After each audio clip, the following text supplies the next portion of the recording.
Welcome on in, ladies and gentlemen. It is a cool, crisp November morning here in the city of Framingham.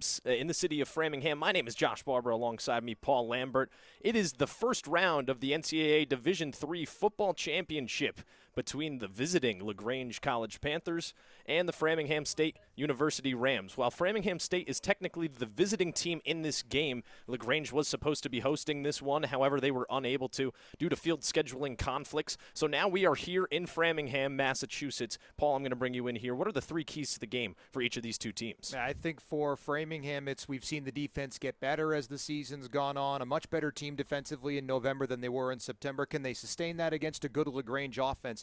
For LaGrange, it's the same thing. They just set a program record, 65 points in their regular season finale against Southern Virginia. Can they pick up where they left off against a rainy day where it's going to be tougher to play offense out there, the passing game, I should say. Framingham State, they won a lot of close games. Key number two is, can they perform in the clutch like they have all season? They won on a buzzer-beater touchdown against Worcester State to send them to the national tournament. For LaGrange, can they stop the combination of Marcusella and Fowler on that Rams offense? And for both teams, number three, can he stay disciplined? Two of the most penalized teams in college football. Expect a lot of yellow, not just for the Rams' home colors, but have seen a lot of flags for both teams. So whichever team can stay away from those penalties, going to put themselves in better situations. As both teams out here getting prepared for this opening kickoff.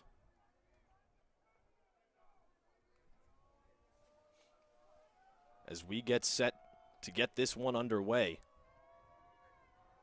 Dylan Mangus out there to boot this one away for the Rams. They did win the coin toss.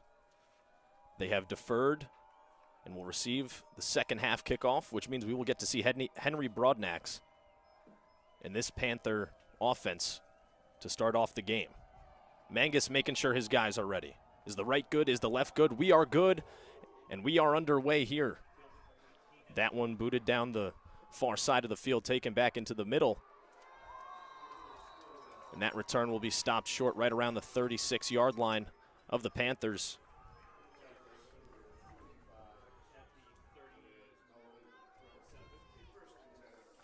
And now here comes Broadnax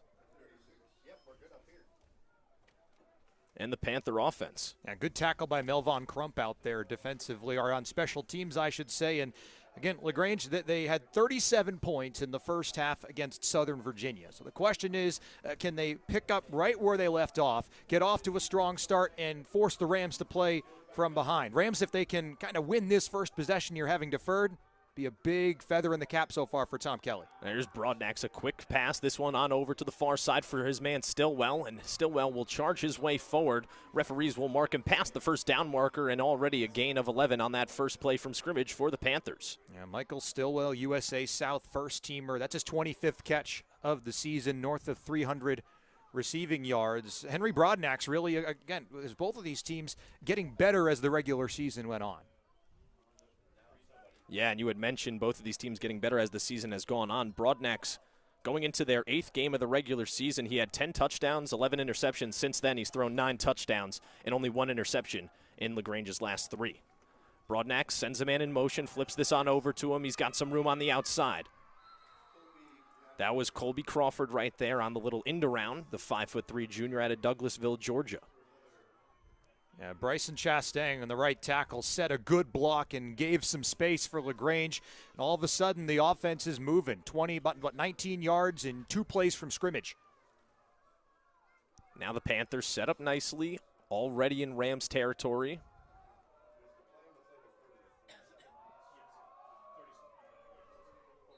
At the 45, the chains were moved.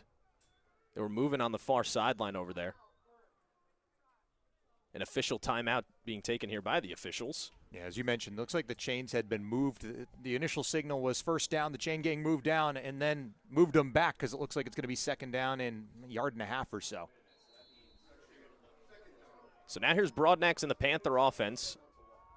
Starting off here, second down and 2 for them from the Ram 45-yard line. Here's Broadnax in the shotgun, fires deep downfield, looking for his man, and that one will fall incomplete. The intended receiver, Jonathan Lampkin, the 5'10 sophomore out of Starkville, Mississippi. And when Lampkin catches the ball, it's typically for a big gain. Averages 19.2 yards a catch. That's a matchup to watch. Him and Khalil Arazo down that right side. Arazo's been really strong, as has that Rams secondary. They've generated some turnovers this season, and Erazo, the junior from Washington, D.C., good coverage. So now it's a 3rd and 2 for the Panthers, still at the Ram 45-yard line. Got to get to the 43. Broadnax, this is a handoff up the middle to Hayes. Hayes going to try and plow his way through, but he stood up at the line of scrimmage. No, still on his feet here, not down, and he's dragged down now for a tackle for loss. A nice job in there by the Rams front 7. Mitchell Purder, the first man to come out of that pile right there with his hands up, getting the crowd excited here. And forward progress, that's actually a big play for the Rams on 3rd down. Good tackle. If it's 4th and a yard and a half, maybe you keep the offense out on the field, but 4th down and 5, looks like the punt unit coming out. So the drive stalls out for LaGrange around midfield. A fantastic job right there by Framingham's defense to bend but not break. 2 big plays to start off this drive, and then things simmered down from there as the defense started to settle in for the Rams.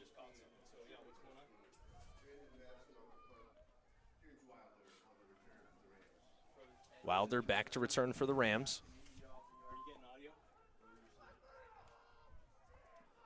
This one booted away, and that punt yard line where it will be downed by the Panthers. So Framingham State's offense going to trot out onto the field here for the first time in this game. And with that, Michael Marcusella, what a job he's done for Framingham State. The Rams have had different quarterbacks throughout the season, but Marcusella's really settled into that starting drive so far to win the game against Worcester State in their regular season finale, the buzzer beater touchdown to send themselves to the national tournament. Now,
we could be looking at a roughing the kicker penalty, so the Rams offense might actually be coming back out onto the field here.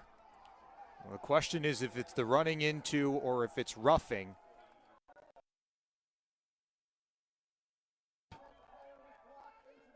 The defensive player was blocked into the punter apparently by the referee, so the punt will officially be down at the Panther 41.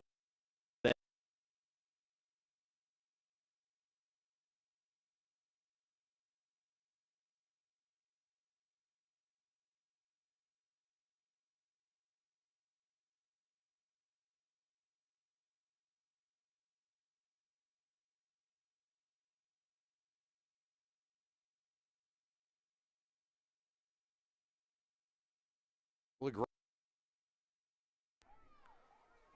So Broadnax in this off for the Panthers. Broadnax in the shotgun.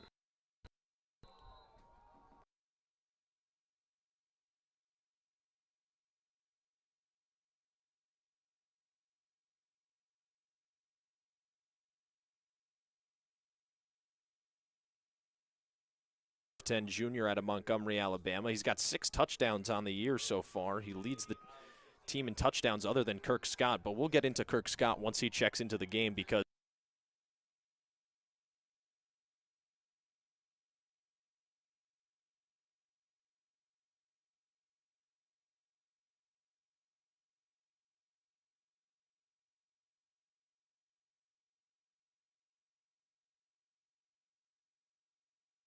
man still on his feet down the far side and gets it into Ram territory. He is a hard guy to bring down. Whether he's running the ball, whether he catches the ball, he averages almost 6 yards a carry when he's running it. That time looked like he's going to get blown up after the catch for a 2-yard loss. Breaks a couple of tackles and ends up pushing the ball into Rams territory down to the 45.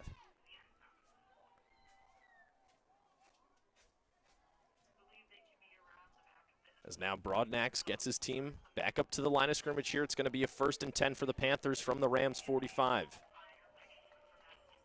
Their last drive started to stall right around this area, so let's see if that'll happen again.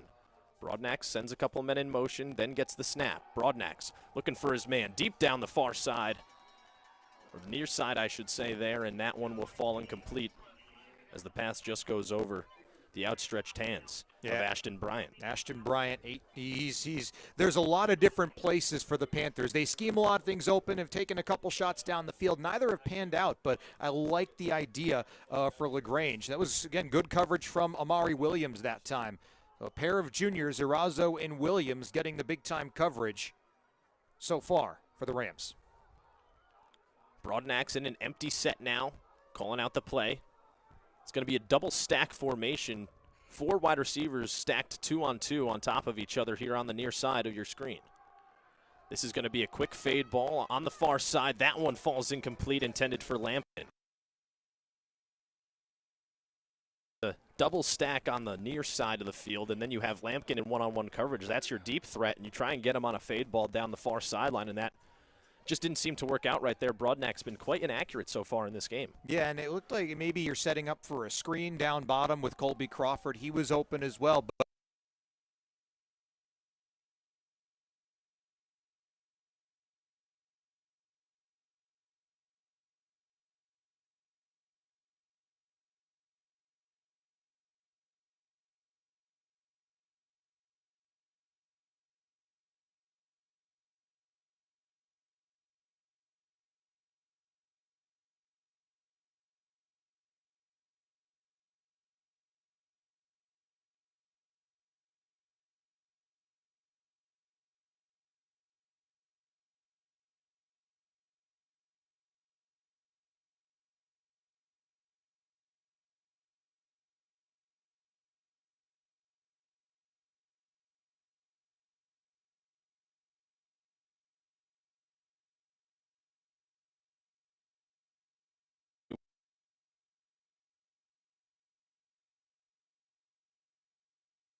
Punt is high and short, and it'll go out of bounds right around the Rams' 25-yard line. So a short 20-yard punt, they'll actually mark it out around the 30-yard line, which is even better for the Rams. And that is where Marcasella and this offense will start things off. Well, it's been a bit of a field position game so far, and I think, again, when you start bringing the weather conditions, the temperatures cool down a little bit, it becomes a little bit more of that. You expect a lower scoring game. So the Rams have done a good job getting the Panthers into a couple of third downs, have made the third down stops, and have actually won about 15 yards of field position from their previous drive. Marcasella hands this off up the middle to Daniels, who's only able to get about a yard or two out of that carry right there. Daniels on the year averaging 4.3 yards per carry, 61.2 yards per game. And he's got 6 touchdowns in 10 games so far throughout this season to go along with it. Oops, sorry about that. Go ahead, Josh. All right, yeah. So, and what I was going to add to it as well, especially with these conditions, what we thought could have been a QB battle and some nicer weather between these two standout quarterbacks has turned into a handoff battle so far. Marcusella in the shotgun, two people in the backfield with him. Elects to pass this one, fires on over to Alex Maya on the near side, and Maya stiff arms his man before trotting out of bounds, gaining a few yards on that play. 3rd and 3 coming up here for Framingham State. That's a nice little pass play to Maya, and when we've seen them run the ball, and it's a pretty safe pass. Those quick throws almost act like a run, and Alex Maya can do a lot after the catch, his 30th catch of the season. And we saw the Rams, they got themselves in with 3rd and 3 on the last drive before the false start, pushed it back to 3rd and 8. Now another 3rd and short. We'll see if they can convert this time. 3rd and 3 coming up here for the Rams from their own 37-yard line. Marcusella's in the shotgun on the near hash. Gets the snap. We'll hand this one off to Daniels on the outside. Daniels trying to get this yardage that he needs here, and we will see where the referees spot this one. It's either going to be a 1st down or 4th and inches. I think he's about a foot short. It seems as though you would be right about that. Rams getting to the line quickly here to try and sneak this one through. Marcusella under center this time. Maybe trying to get them to jump off sides. It seems as though that was the plan. Now getting a call from the sideline. Marcusella back under center, gets the snap, drops back to pass, falls down with it. That one picked up by Deion King Jr., but the play is whistled dead. And right there, once again, the conditions coming into play. The slippery field makes it so Marcusella loses his footing, and that is a turnover on downs. And here comes the Panther offense once again with much better field position, the best field position that they have had so far in this game. Yeah, and I like the decision actually to go for it on 4th down and short, even if they were just trying to get the Panthers to jump and get the 5 yards on the free 1st down. But you got a lot of bodies, a lot of legs that are all tangled up, and then you're watching for that if your Marcusella ends up slipping. And fortuitous that down before the ball came out. Otherwise, LaGrange is going to go the other way for a touchdown. Yeah, King had nothing but green in front of him. So now here's Broadnax. Or new quarterback in there. That is not Henry Broadnax. We will get you who that is in a second here as he takes a nice rush right there for the Panthers. And now Broadnax will come back into this game.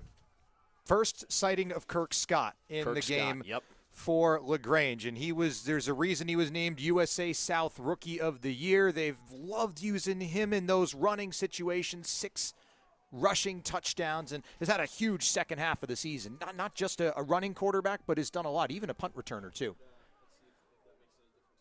So the man that we brought up earlier, that I brought up earlier as well, 38 carries, 253 yards, and 7 touchdowns for the Panthers. Here's Broadnax. It's going to be a quick toss to the outside. That one over to Bozeman. Bozeman still not down, still churning his legs there. Ends up being taken down for a loss back at the 30-yard line. 3rd and 5 now coming up here. And couldn't tell live whether it was Bozeman hesitating or he stumbled, but I'm slow.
Bryant for the 1st down at the 20-yard line.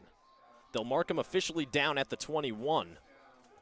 but still less for the Panthers. And maybe an air down from Broadnax to Aaron Bryant. That throw was just that good to Ashton Bryant. That was a strike low, only where Ashton Bryant's going to go down and get it. Does exactly what he needs, moves the ball to the 20. Looks like they're going to give him the 20. Here, 5:22 remaining in the first quarter of play.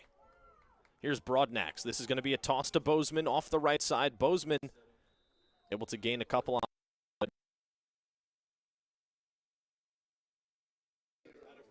Now, the rushing yards inside have been tougher to come by, and that time trying to scheme Bozeman some space, but Rams do a good job getting 3 or 4 of that front 7 to converge in just a gain of 2. Yeah, and big number 0, Kamani Rowland was in there to make the tackle, standing at 6'4", anchoring that defensive line. Yeah, 11.5 tackles for loss this season for Rowland, far and away the team leader for the Rams. Here's a quick pass over to Stillwell, and Stillwell gets driven out of bounds. A nice job right there. Devine Johnson. And it looked as though right there he drove him out of bounds almost like an offensive lineman. He did. Get your hands inside and then just drive for 5. And Stillwell, the momentum of that took him back behind the line of scrimmage a little bit. Definitely a good read to get there. But Stillwell not sure when that ball was in his hands, it was going to take a lot for him to turn the corner and make something sizable out of that. So 3rd and 8 now coming up for the Panthers here. Kirk Scott is in the game. Broadnax has been taken out. 4 seconds remaining on the play clock. Sends a man in motion. Scott gets it. Elects to keep it himself, and he'll get stuffed immediately. Tried to take it up the middle instead of tossing that one on over to his man. And that middle is just clogged up as it has been all day. Great job by Framingham State's front 7. Yeah, Jordan Cabbage-Stock emerged from the pile first, but he wasn't alone. And right now, the Panthers are 0 for 4 on 4th down. They can, or 3rd down, excuse me, out to send the field goal team. Landon Eaker looking to finally break the tie and strike first here for the Panthers. That kick is up, and it is good as it goes through the uprights. So the Panthers, nothing.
We're down to the final 30 seconds of the opening quarter.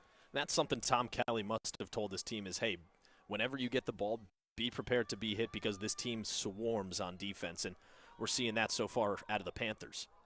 So Marcusella once again handing it off to Audrey. Audrey still fighting for something, whatever he can get there. Gains a yard on that play. And that will do it for the first quarter of action here from Framingham, Massachusetts. Your score currently, the LaGrange College Panthers up 3-0 on Framingham State in the first round of the NCAA Division III football playoffs, and we will be right back with the second quarter of action here on ESPN+.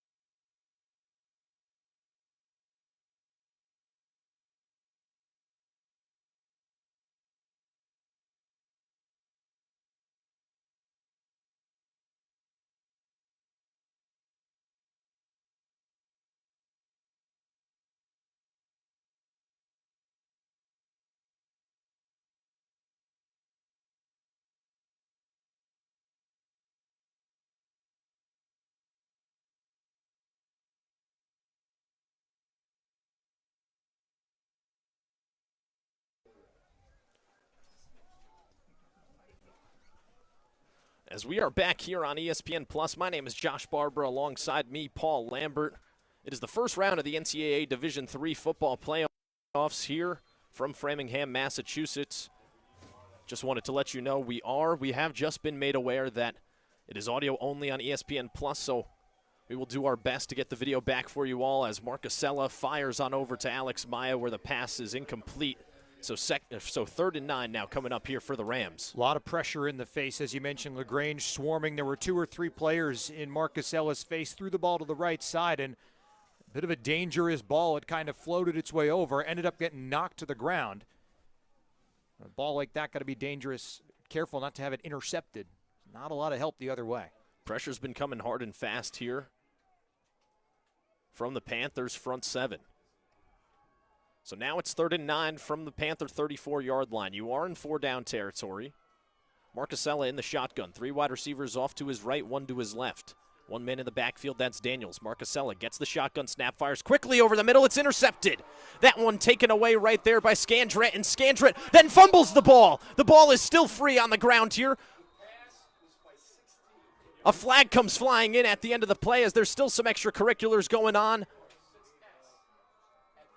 Still no official word here from the referees as to who has the football. And it seems as though LaGrange College will have possession of the football. What a wild turn of events right there. Yeah, they got back on the ball, it looked like. But so Marcusella drops back. He's back to pass. We've talked about the field conditions. He slips trying to step into his throw, doesn't get all the gas on that ball that he wants. It's undercut, intercepted by Scandrett, his first pick of the season, and LaGrange going to be in business. So there's going to be a late hit called here on Sakai Barnes, number 76 of Framingham, after the play, which means LaGrange gets moved farther into Rams territory, and they will be starting off this offensive drive at the Rams' 31-yard line. So quite the turn of events right there. The Rams did have a chance to get that ball back, but a nice job by the Panthers, once again swarming like they always are to the football. Yeah, and think Barnes picked up that personal foul just in that scrum, just diving in perhaps to go after the ball, but that's a big penalty that gives the Panthers even better field position. Here's a handoff to Bozeman up the middle. It takes 3 Rams to take him down in the second level right there. And a nice job by Bozeman to continue to get at least 5 yards per carry as of right now. That's a big drive killer for Framingham State. It gives the Panthers, it looks like Framingham, their best drive of the game so far, and all of a sudden you really flip the field, and now you're really just outside of field goal range. Broadnax in the shotgun here. He'll fire this one down the field, intended for Ashton Bryant. No flag in there on that play. Nice coverage by the Rams. Yeah, another one down the left sideline. They've been trying to get that ball going, have the Panthers either down the right side, left side, and that one for Ashton Bryant just a little out of reach. There was some contact, but looked like pretty conventional hand fighting, if you will. Tyrell Fuller in there on that coverage for the Rams, as well as Khalil Arazo. The man being sent in motion, that's Stillwell.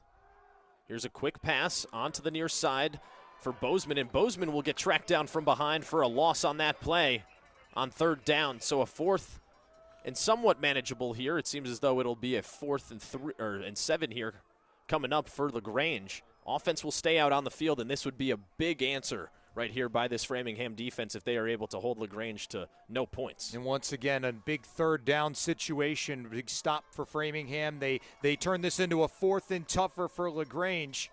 4th and mid turns into a 4th and 7. So now here's Broadnax in the shotgun on the near hash. Bozeman in the backfield with him. 2 wide receivers off to his left. Broadnax gets the snap, looking for Bryant downfield, unable to hit his man, and it is once again a nice job by the Framingham State University Rams defense to come up clutch and force yet another turnover on downs. And that play starts with the 3rd down stop by Framingham State. They've held LaGrange now to what, 0 for 5 on 3rd down in this game so far. And it's that, because what happens is when you get into a 4th down and 7, you can't bring Kirk Scott into the game if for a short yardage situation. Yep. You can't run the ball. You got to throw the ball on 4th and long. And it's that really what's been a play that hasn't worked so far. You could see Ashton Bryant was really the main guy on that the whole time. Just kind of ran out of room to get there. So now Marcusella and the Rams offense back out onto the field.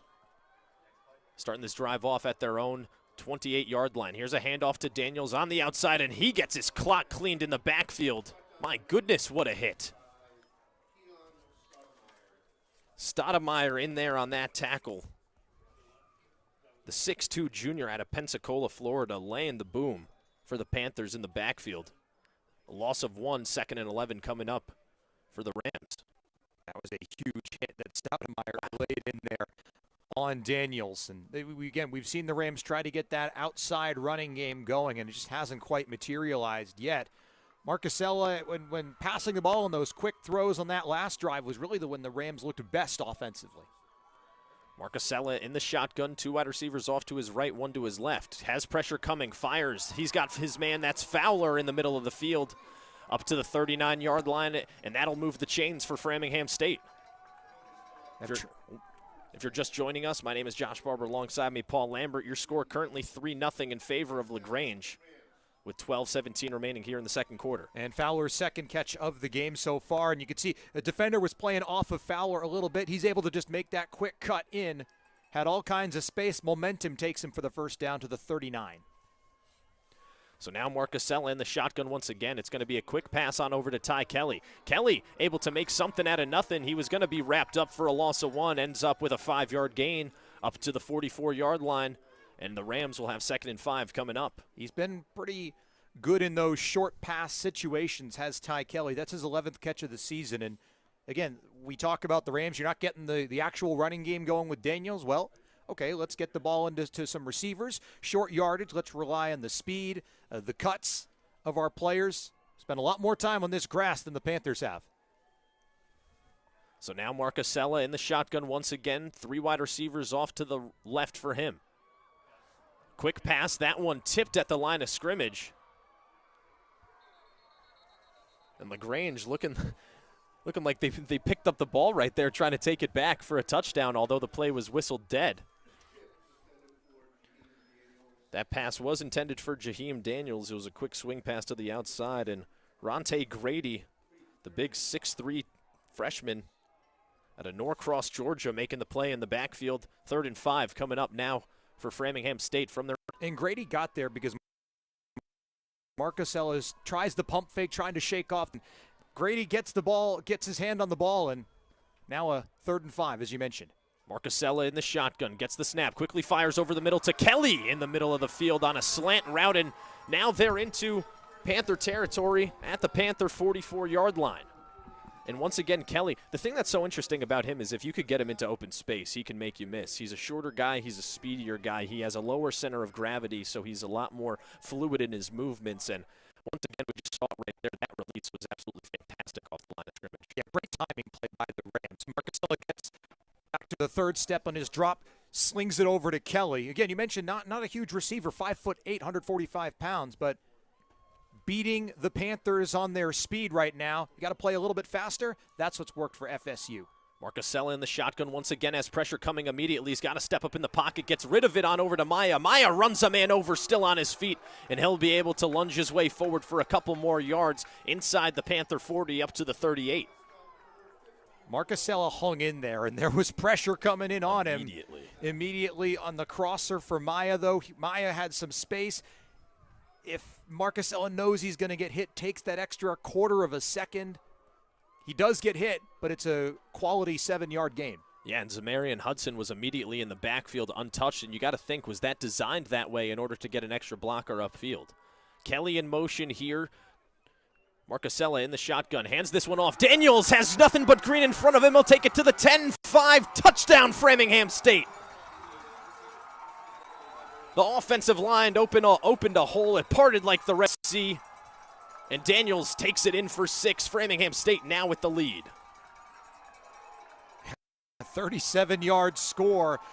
Great blocking up front. The Rams, they've been waiting and waiting. You throw it outside on these short passes, all of a sudden, things open up inside. And Brandon Brooks looks like he had a beat on him initially in the secondary for LaGrange. But the sophomore looks like that grass gun, but then he slipped. That gave Daniels the time he needed to turn that from maybe a 25-yard gain into a touchdown. And the wide receiver, Ty Kelly, in there to boot this one through the uprights as the placeholder here for the Rams. The snap is down, kick is up, and it is good. Framingham State now with a 7-3 lead here with 9:51 remaining in the first half.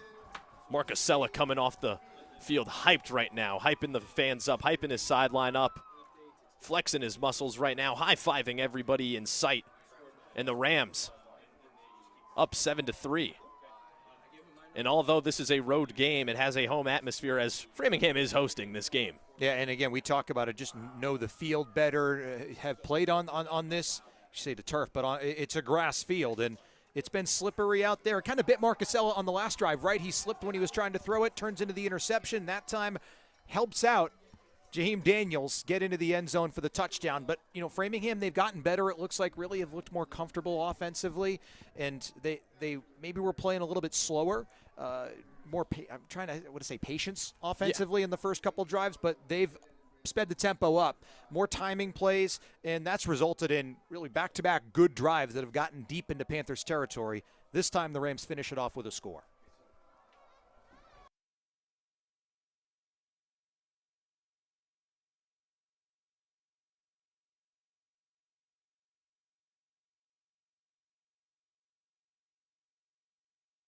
I'll keep it on. So now here's a return by Aaron Bryant. Bryant still on his feet, works his way up to around the Ram 38-yard line, and now the Rams got some fire in them as there were some extracurriculars happening after the play was whistled dead. Rams coming out here with some fire. They're feeling themselves after that last scoring drive. Yeah, a little bit of shoving, no flag comes out. Officials let them kind of settle that themselves. Yeah, let them play. But a good return. LaGrange going to get pretty good field position. Ball will start at their own 39-yard line. And we'll see, can the Panthers, after the only points they've had in this game so far have come on the ball that was picked off by Scanderit, put them well into Rams territory, just needed to get 10 yards to set themselves up for that field goal. I beg your pardon, it came earlier on in the game. Excuse me. Yeah. And the flags come flying in here. It's looking like it might be a false start on LaGrange. Wanted to mention that Kirk Scott is currently in the game there for the Panthers at the helm as the quarterback. Once again, if you are just joining us, my name is Josh Barber. Alongside me, Paul Lambert. 9:44 remaining here in the second quarter. Framingham State just took the lead. They are up 7-3 over the LaGrange College Panthers. We apologize. We are aware of the technical difficulties that have been happening not only with this game but around all of the ESPN Plus games that are covering the first round of the Division III football playoffs. So we would like to apologize for that, but we're going to do the best we can to bring you coverage of this game. Here's Scott on a designed quarterback run. Will move his way up to the 42-yard line of Framingham State. And that's why you have Kirk Scott in there.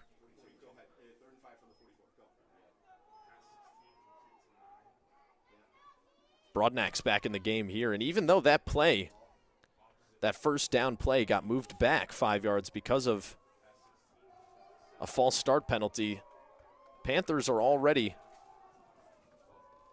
only 7 yards away here from the 42. Broadnack's in the shotgun, gets the snap, fires deep downfield. He's got his man Stillwell, and Stillwell will be taken out of bounds on the far sideline right around the 32-yard line. So a nice gain right there by the Panthers in order to move their way into plus territory, and it doesn't seem as though they're going to stop anytime soon. Kirk Scott back in the game here for LaGrange, and the Panthers are getting to the ball quickly. Yeah, it was a pump fake from Broadnack that created some separation for Stillwell, and the biggest play of the game offensively for the Panthers. That was a 26-yard pickup. So now Scott in the shotgun, looking to send a man in motion. Gets the snap, fakes the handoff, will take it up the middle himself before being met after about a gain of 2 on that play up to the 30-yard line.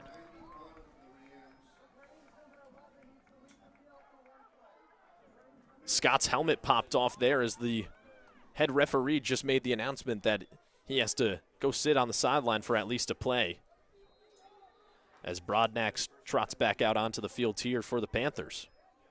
Yeah, and I think right now where you're at, if you're LaGrange, is you've got 3 more shots at this, because you're once again in that purgatory where you're at the 30, you're not quite in the field goal range, so I think it's 4 downs from Here's here. a handoff up the middle to Hayes. Hayes is able to churn out a couple yards on that play before getting taken down, so a 3rd and manageable coming up for the Panthers. From the 27-yard line, it's going to be 3rd and 5.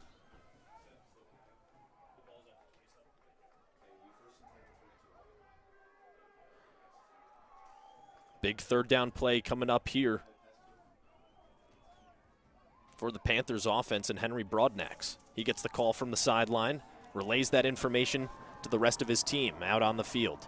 Broadnax in the shotgun, Hayes back there with him. Man sent in motion. That's going to be Crawford. Broadnax gets the snap, looking to his right, fires deep downfield, looking for Bryant. A flag comes flying in. It was nice coverage on that play. Ball falls incomplete, but a flag comes flying in. In there on the coverage is number 21, Amari Williams.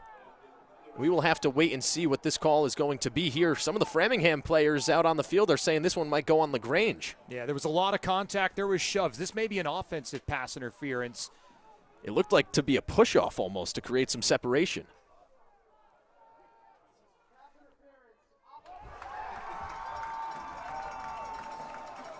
And you could hear the Framingham faithful explode right there as that penalty was called on the offense. It was an offensive pass interference.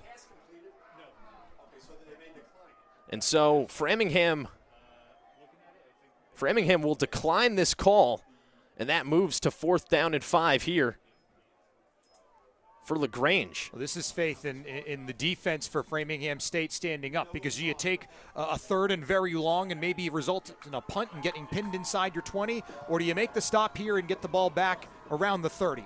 And with how Framingham's defense has been playing so far today, I do not blame this call at all. Here's Broadnax on 4th and 5 in the shotgun, looking for his man. That one falls incomplete as Hayes didn't even turn his head around for it. And that'll be yet another turnover on downs forced by this Rams defense, who has been standing tall and strong here throughout the entirety of this game so far. Yeah, they've tried getting that going, and Michael Hayes just, again, wasn't turned around for the ball, wasn't expecting it quite at that point. And the gamble on declining the penalty pays off. Rams will get the ball at their own 27 with the ball and the lead. And remember, they get the ball to start the 3rd quarter as well, since they deferred after winning the coin toss. That's a wrinkle they aren't usually accustomed to, is getting to call the toss. No. At home. Uh-huh. Rams did indeed get to call the toss. They will get the ball coming out of the halftime break. Here's a high snap.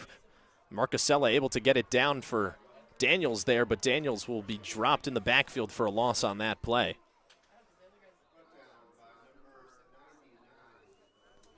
In there on that tackle, Arlen Cove Paul, the 6'3" senior, or excuse me, my apologies, Javon Wells, the 6-foot junior out of Winder, Georgia. I was looking at the wrong board there, Paul. Yeah, well, Wells does a good job. And the key for Framingham is when they've played faster, well, how do you beat a team that's so good at getting to the quarterback? You don't give them time to get there. See if they keep the quick pass game going on 2nd and long. 2nd and 12 from their own 25. Marcusella having some time here will have to roll out of the pocket himself, elects to tuck it and run with it, and he'll get upended right there by Deion King Jr. King Jr. getting into the face of Marcusella. Marcusella talking right back to him, and that's the type of intensity that you want out of your quarterback, especially a true freshman. Well, he took the hit. He knew he was going to take a hit, and he's taken some shots so far in this first half. You go back to that pass he completed to Alex Maya en route on that touchdown drive.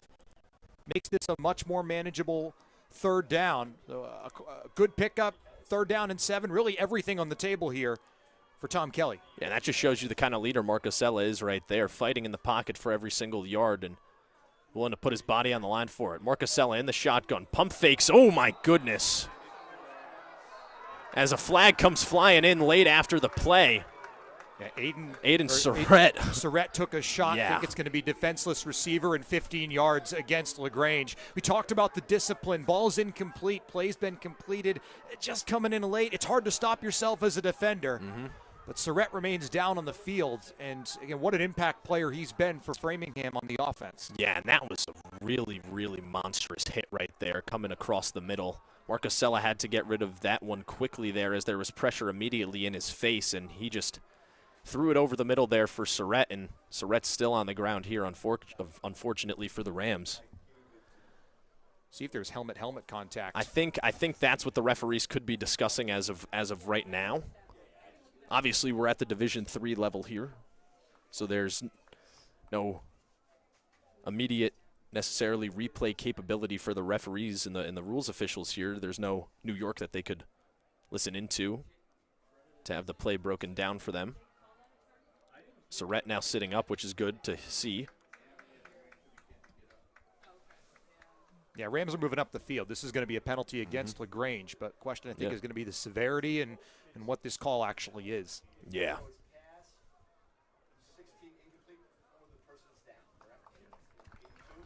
As Surratt is back up and onto his feet here. Does not need to be helped off the field. Seems as though he might have just had the wind knocked out of him and had his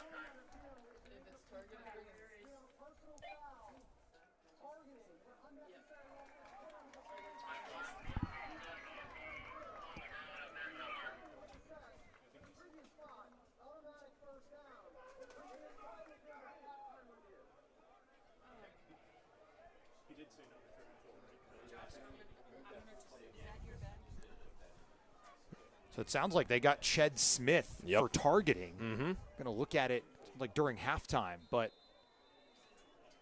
that would be big. That would to have Smith. That would be massive there. One of their defensive leaders for the Panthers. As here's Marcusella with a handoff to Daniels, looking to fight for any room up the middle there. He's unable to find any. Dropped for a loss in the backfield. 2nd and 11 coming up for Framingham State. And yeah, that would be big if Smith is no longer eligible to play in this game due to that targeting call right there. That completely shifts the entire momentum, I feel, of this game because he's such a dynamic playmaker out there for this Panther defense. He's got 61 total tackles. He's the leading tackler on the team. Leading tackler, 10.5 tackles for loss, 6 sacks. The huge presence piece that Framingham State would not have to worry about the rest of the way. So now on 2nd and 11, Marcusella in the shotgun. 3 wide receivers off to his right, 1 to his left. Marcusella fakes the handoff, fires quickly over the middle. That one intended for Matthias Fowler will fall incomplete. Threw toward double coverage that time. Scandrett was right in the vicinity, almost had his second pick of the game. And boy, LaGrange, it would be what a job they could do here on 3rd down and 11, 4:47 left in the half. Kind of knowing the situation. And they make one more stop and then get the ball back. Still only down 4 points. Yep. Despite those offensive struggles. 7-3 is the score in favor of Framingham State. 4:47 remaining here in the second quarter. Under 10 on the play clock. Marcusella in the shotgun here for the Rams. Ball placed in the middle of the field. Marcusella drops back to pass, gets it out quickly. That one on over to Ransford Audrey, and Audrey gets upended right at the line to gain. It seems as though this might be a 4th and inches coming up here. Nope. First down is awarded to the Rams. And that'll be a fresh set of downs here coming up for Framingham State as they move their way into plus territory. Yeah, spot from the near official was a better one for Audrey. Pressure comes in. Most pressure we've seen from LaGrange in a while. They dial it up perfectly, do the Rams. Perfect call against it with the screen. Audrey has space, and the momentum gives him the 11 yards in the first. So now Marcusella in the shotgun once again. Hands it off to Audrey up the middle, and Audrey more of the power back between the two. He gets met at the line to gain. Gains about a yard on that play, so 2nd and 9 coming up here. Yeah, and even if Framingham State had been in a 4th and inches, I would have said go for it. Yeah. You got absolutely. 4 minutes to go in the game. You're in control of the game. Keep control of the game, knowing you get the ball back in the start of the 3rd quarter. Now we're in the middle 8. Whichever team's going to win the middle 8 in a game that's been as tightly contested as this one, they have a huge advantage going into the middle of the 3rd quarter. Mm-hmm. Now Marcusella gets the shotgun snap, drops back to pass, fires into quadruple coverage for Matthias Fowler. That one falls incomplete. Fowler and Doggett kind of jawing back and forth at each other here on their walks back. And this secondary for LaGrange is quite unique for a Division III secondary. Their 3 main pieces are all 6 foot or above, which for a defensive back at the Division III level is quite impressive. Marcusella on the near hash here. 2 wide receivers off on each side, 1 man in the backfield, that's Uchikawa. Marcusella gets pressured immediately, has to roll out to his left. Fires deep downfield, he's got Surrett open downfield, and he makes the grab!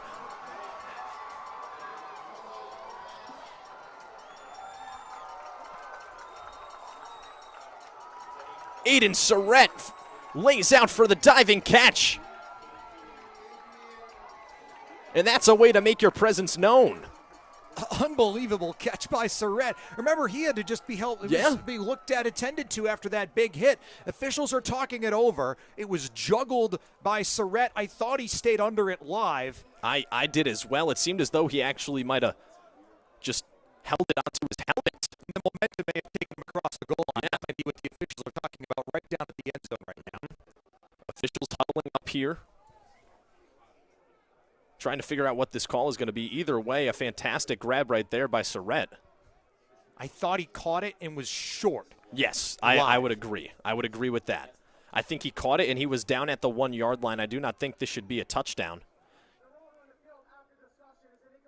Okay, so an incomplete pass is the official call here from the referees after all that deliberation.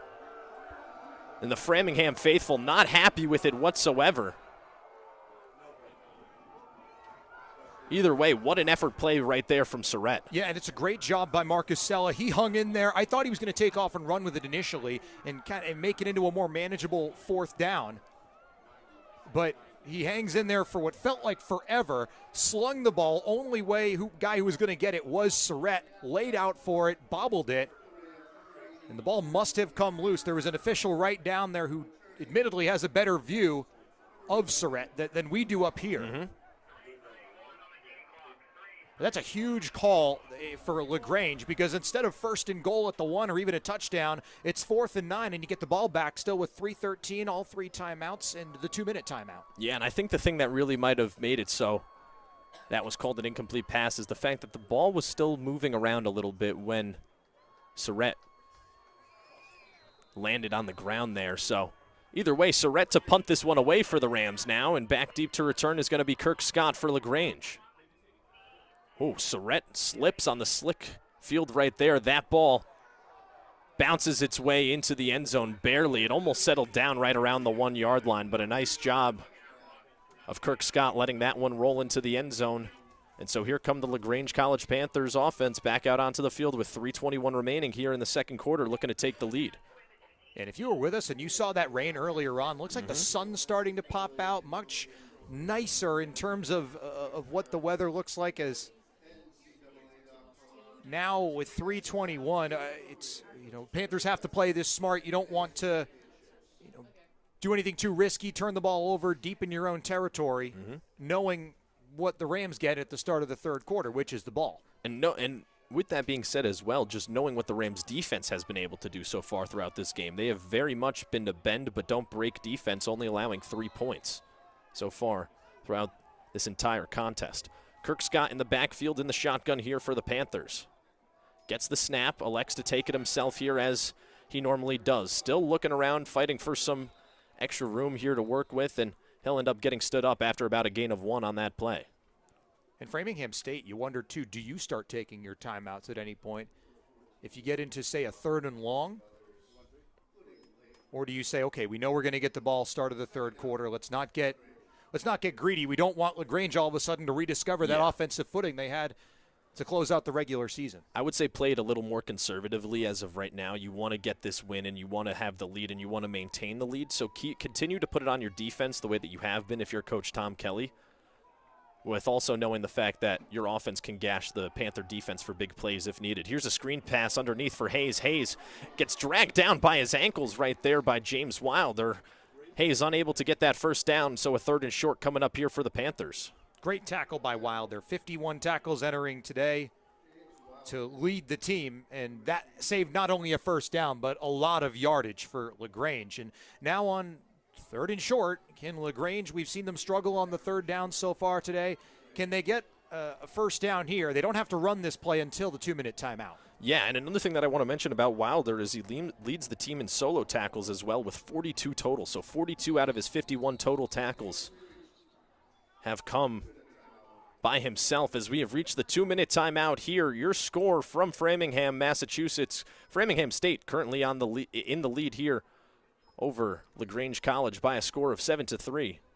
And Paul, as of right now, if we want to continue to talk about this here, I mean, what this defense has done for the Rams so far throughout this game, I don't think a lot of people expected it, especially with the offensive firepower that LaGrange has had over the last 3 or so games. Yeah, and because, and to your point, it's not just, the last 4 games, they really had turned up the wick. 38-plus points in each of the last 3, 30-plus in each of the last 4, averaged 32 points a game this season. So to only have 3, you can look at it 2 ways if you're LaGrange. You could say, well, okay, we only got the 3 points in this first half, but say, well, the law of averages has got to even out. And at the same time, we've kept Framingham State to just those 7 points, and only really one drive, that one maybe 2 quality drives, have gotten an interception. Do we think they're going to be able to go down the field on us repeatedly? This is the most success any team has had against LaGrange in the first half this year. Framingham State doing a fantastic job as of right now, holding the Panther offense to only 3 total points. Kirk Scott in the game for LaGrange College on this 3rd and short. Strong side shifts to the other side here. A flag comes flying in as the ball was snapped. And Scott, it seems as though he may have gotten this or may not have. He got stopped right around the 30-yard line. But we will await to see what the flag is here on the play.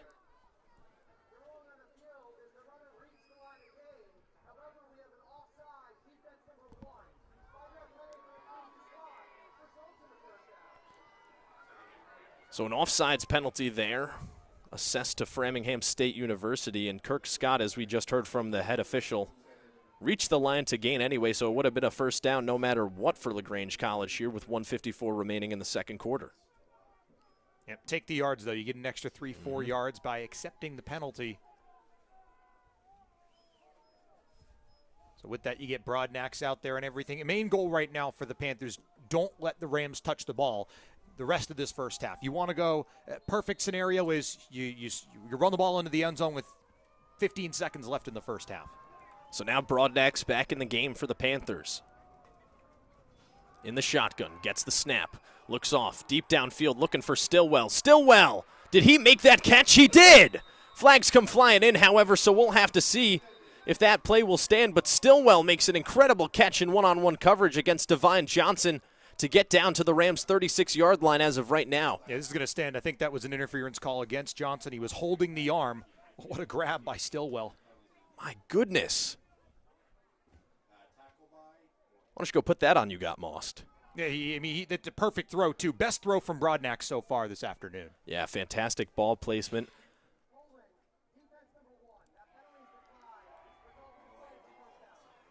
So the penalty is declined by LaGrange College. Stillwell's fantastic catch will stand here. 36-yard line is where LaGrange College will pick up and continue this drive. Yeah, and how big is that? Whether the penalty or the third down conversion, however you look at it, you pick that up. Now 35 more yards on that last pass play. So now Broadnax in the shotgun from the Ram 36. We'll hand this one off to Bozeman. Bozeman trying to get free, and he'll get tracked down by Johnson. It's Divine Johnson making up for that last little error right there, as he ends up making the tackle. Bozeman only with a gain of 1 on that play. Just on the inside of the 35-yard line here. Still technically at the 35, however, so 2nd and 9 from the 35 coming up. Broadnax in the shotgun. Gets the snap. Fires deep over the middle of the field to a wide-open Crawford, who makes the catch. And now the Panthers are goal to go here, looking for the opportunity to answer and take the lead over Framingham State with a touchdown, and Kirk Scott gets checked back into the game. Yeah, and Crawford got lost, and nobody went out there to cover him. Wide open, a coverage bust. Now goal to go, and I slow this down a little bit if I'm LaGrange. Keep the clock running. Give the Rams as little time as possible to work with if you can get in the end zone. It seems as though that is what they're going with here. Scott keeping an eye on that play clock. Running it down to within 10 seconds. Now looking over at the sideline, making sure they got the personnel correct, and now LaGrange will have to take a timeout here with 49 seconds remaining in the second quarter.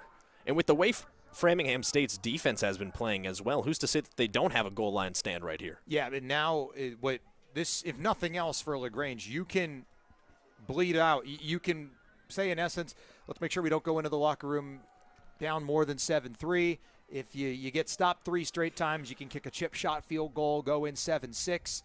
Interesting, too, is you have to take that timeout because LaGrange is going down from left to right.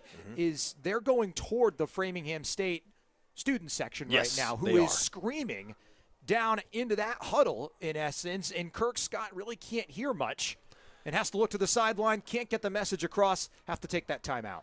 Not to mention, they're also going straight towards the sun as of right now with how the sun is pointed at them. So not only do you have the Framingham State student section, you also got the sun beaming down on you, as it has decided to finally pop out here.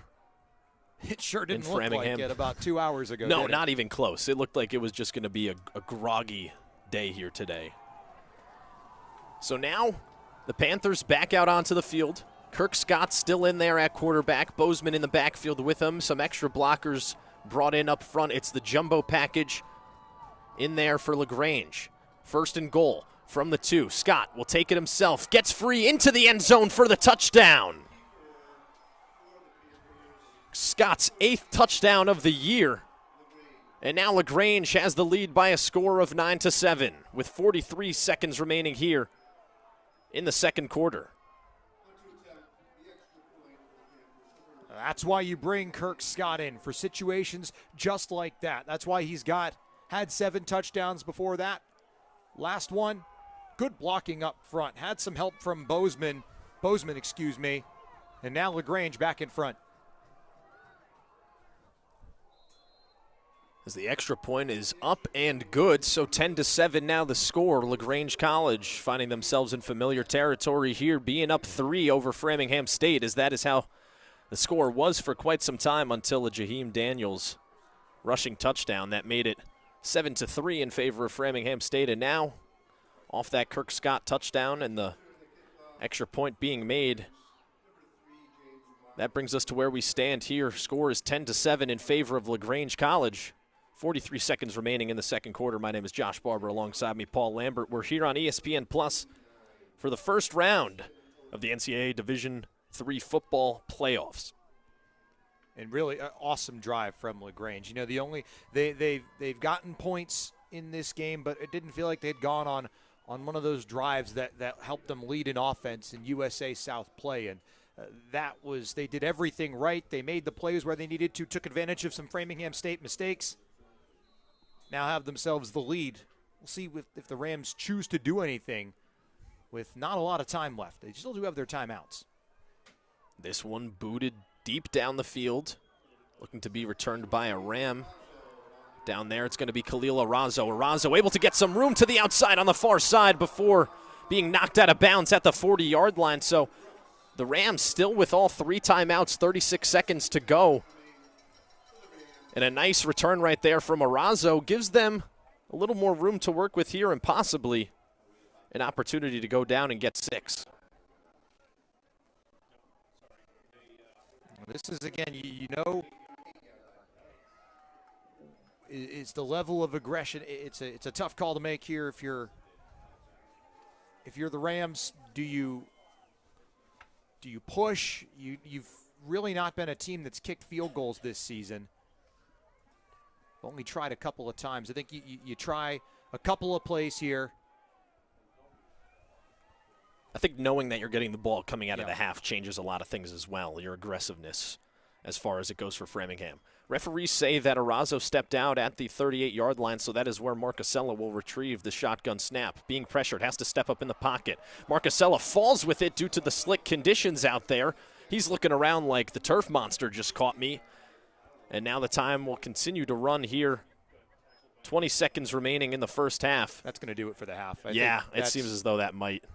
And Marcusella saw a lot of space in front of him, probably at least 7-10 yards, but clock running is just not meant to be that drive. So the Rams will go into the locker room down 3 at halftime.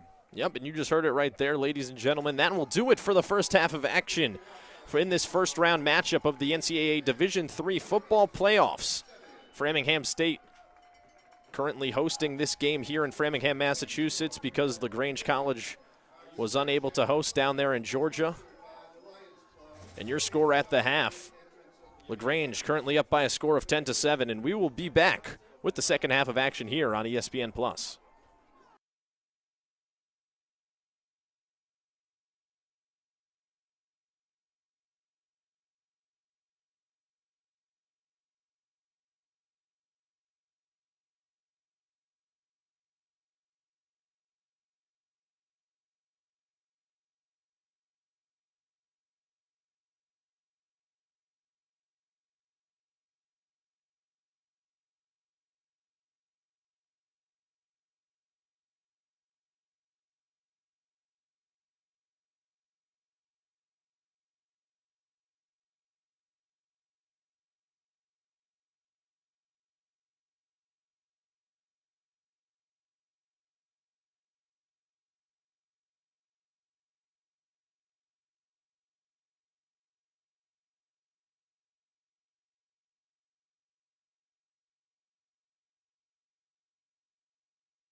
Ladies and gentlemen, welcome back here on ESPN Plus. Coverage of the first round of the NCAA Division III Football Championship. My name is Josh Barber. Alongside me, Paul Lambert.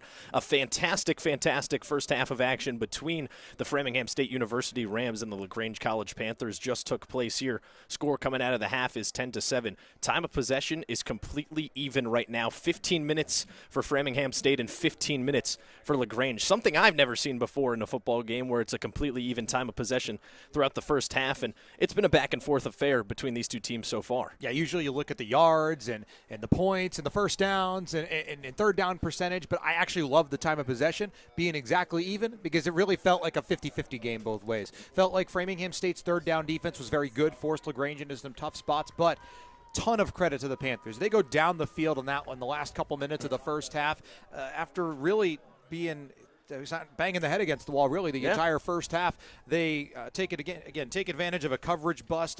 Big catches for the Panthers results in that Kirk Scott 2-yard rushing touchdown. And now the Rams, who've had a couple of good drives, obviously that Jaheim Daniels 36-yard touchdown run, that's what got them that 7-3 lead. They get the ball to start the third quarter. This is a huge drive for Framingham State to start the third. Yeah, absolutely. And I kind of want to go back to that closing drive from the first half there by LaGrange. And something that really stands out to me throughout the entire half in that first half was the fact that they use both quarterbacks so well. They have two quarterbacks with two completely different skill sets. Kirk Scott is obviously the running quarterback, and then Henry Broadnax is your true quarterback, the guy that's going to get it done through the air. But Kirk Scott, his presence has been felt here. Obviously, that touchdown to go ahead and give the Panthers the lead here. But what kind of wrinkle does that add to your offense when you have two different quarterbacks that are able to go at a moment's notice? Well, we see Scott. We've seen him on those 1st and 10s, but he's also so good in those short yardage situations too. Because he just gives you space. He's averaging 6 yards a carry in this game. 6 yards or 37 yards on 6 carries. And so that is not only is his running a big part of it too, but Henry Broadnax, they've tried getting the deep shot going with him. He finally dials one up down the field to Colby Crawford in that first half. And now 30 minutes of football to go. I'm excited to see how they get used again in the second half. Yep, 30 minutes to go here from the Bowditch Athletic Complex in Framingham, Massachusetts as we are underway. This ball kicked deep down the sideline, and it'll fly out of bounds. So the Framingham State University Rams will have some nice field position to start off this second half here. And we just got word, actually, that the targeting call on Ched Smith was overturned, so be expecting to see him out there to start off the second half here for the LaGrange College Panthers. That's a huge get for LaGrange. As now you get your leading tackler back in, just such a presence. Kind of shocked we didn't see any sacks in that first half either side. Yep. On Framingham State's side, I think really neither team was taking a ton of time under center, really waiting to throw the ball. A lot of quick passes. Mm-hmm. And I think for Framingham, you can kind of attribute that to the pressure that front 7 or front 8, as we like to call it here for LaGrange. Yep. The ferociousness and the explosiveness off the ball for them has been a key factor as to why Marcusella has had to get the ball out quickly. So now here is Marcusella in the shotgun. Hands this one off up the middle to Uchikawa, getting his first snap of the game, and he'll get dropped in the backfield for a loss of 1. Hasn't gotten a lot of touches this season, Uchikawa. That's just his 8th carry. And first time today, he gets sent back a yard. And LaGrange, that's kind of what we saw from them against Southern Virginia. They held SVU to, I couldn't believe this number when I read this, minus 15 rushing yards in the game. Yep, LaGrange College, the Panthers with the number 1 rushing defense in the USA South Conference, only giving up 73.5 rushing yards per game. Under 75 rushing yards per game, Paul. Now here is Marcusella in the shotgun, sends Gallant in motion across his face. Now Marcusella with some time has to fire this one underneath to Gallant, who's able to make a man miss in open space before getting dragged down after a gain of about 3 on that play. Clean pocket that time for Marcusella, but the reason the pocket's clean is because Panthers send everybody back to make those tackles, and so Gallant gets some of those yards back, but I think LaGrange is okay defending on these 3rd and 5, 3rd and 6s. Deion King Jr. in there on the tackle. Leads the USA South Conference in tackles for loss with 16, has yet to get one so far today. 3rd and 6 from their own 39 here for Marcusella and the Rams. Marcusella gets the snap. Looks around, fires one over the middle. That one nearly intercepted by number 10. That's going to be Desmond Jones over the middle there, the 5'9" junior out of Thomasville, Georgia, to break up that pass, and a fourth down coming up for the Rams. And there's the pressure. It's not a sack for LaGrange, but that's pressure forcing, really. It was an errant throw from Marcus Sella, ill-advised throw that way, trying to thread it to Surratt. Really didn't have much space open, and Desmond Jones almost intercepts it. So the Rams go 3 and out on their first possession of the second half. Yep, and Surratt to boot this one away here. Kirk Scott, the quarterback, also the return man, back deep to return this one for LaGrange. That punt is blocked. LaGrange ends up taking that ball out of bounds as it rolls out of bounds, but LaGrange gets the pressure back there, blocks the punt, and now fantastic field position for Broadnax. And this offense, a disastrous start to the second half. Well, we saw this on the first punt of the game for the Rams. There was almost a running into the kicker penalty, but a ball that was nearly blocked, and the pressure that we see from the front seven on defense, again, applying on special teams. And now LaGrange, they're in business at the 24 on the Rams side of the field. And now it's time to see what this Rams defense is truly made of. They have bent but not broken so far throughout the day. Obviously, that long drive with under 3 minutes remaining to close out that first half. But other than that drive, they haven't given up much today. Here's Broadnax in the shotgun. Broadnax fires, looking for his man. That one intended for Lampkin over the middle, however, unable to connect, as it'll be 2nd and 10 coming up from the Ram 24-yard line. Yeah, that's one Broadnax might want back because Lampkin's open, and if he makes that catch, he may score. He's got a lot of space. He's going to have momentum taking him well inside the 10-yard line. Yeah, I don't think it's a may even. I think he would have scored on that one right there. He had a ton of room. The two safeties over top were not within 10 yards of him. He would have taken that one in for a touchdown for sure. Broadnax in the shotgun once again. One man back there with him. It's Bozeman. He'll hand this one off to Bozeman up the middle, who breaks through the line of scrimmage into the end zone for the touchdown. Got through that defensive line for Framingham State, and once Jakaris Bozeman did that, untouched. Don't think he got touched at all on the way in, and that is the Panthers. We talked about winning the middle 8. They bookend the first half with scores, the halftime with scores, I should say, and have turned a 7-3 deficit into a 2-possession lead. Eaker out there to boot this one through the uprights, and he does. So 17-7 is now the score. LaGrange College with a 10-point lead here, and within 2 minutes have not even passed, by the way, through the second half so far. We are under 2 minutes into the third quarter here. Framingham State goes 3 and out, has to punt it away. The punt gets blocked, gives LaGrange a fantastic opportunity with some great field position, and they take advantage of it right there off of that Bozeman touchdown, now putting them up 10.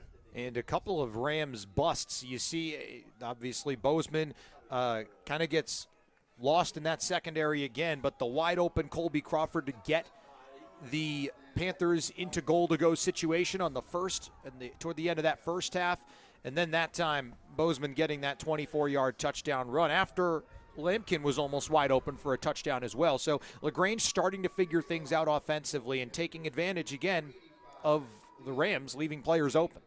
Yeah, and as of right now, Landon Eaker's opening field goal that made it 3-0 is currently what's keeping LaGrange up by 2 possessions as of right now, and that could be the difference maker throughout this game as we continue to go through the third quarter here.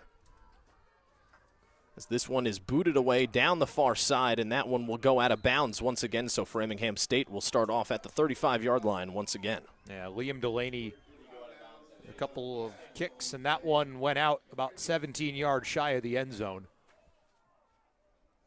The Rams will once again get good possession, and still 28 minutes and 7 seconds left in regulation.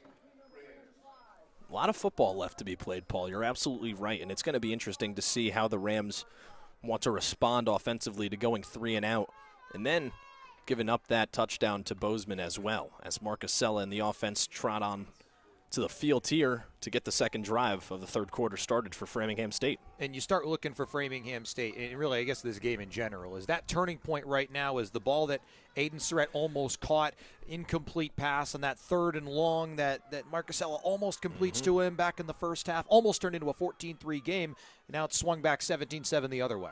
Marcusella has to get this one out quick. That one tipped at the line of scrimmage. It's Grady once again. Shades of, we saw that from him in the first half as well, and front seven continuing to get home for LaGrange. This is a good sign. It's Ronte Grady's second tipped pass at the line today, really making his presence known. Done a fantastic job, and that's something that a lot of defensive line coaches like to teach, especially nowadays, is it's not just all about trying to get pressure on the quarterback. If you could get a hand up and try and tip that ball, go for it, and Grady has done that twice to perfection here so far. 2nd and 10 from their own 35 now for Marcusella and the Rams. Marcusella gets the shotgun snap, fakes the handoff, now has to get rid of it quickly. That one over to Audrey, and Audrey gets ripped down from behind by Dion King Jr., who is in there on that tackle. Now John at the Rams sideline.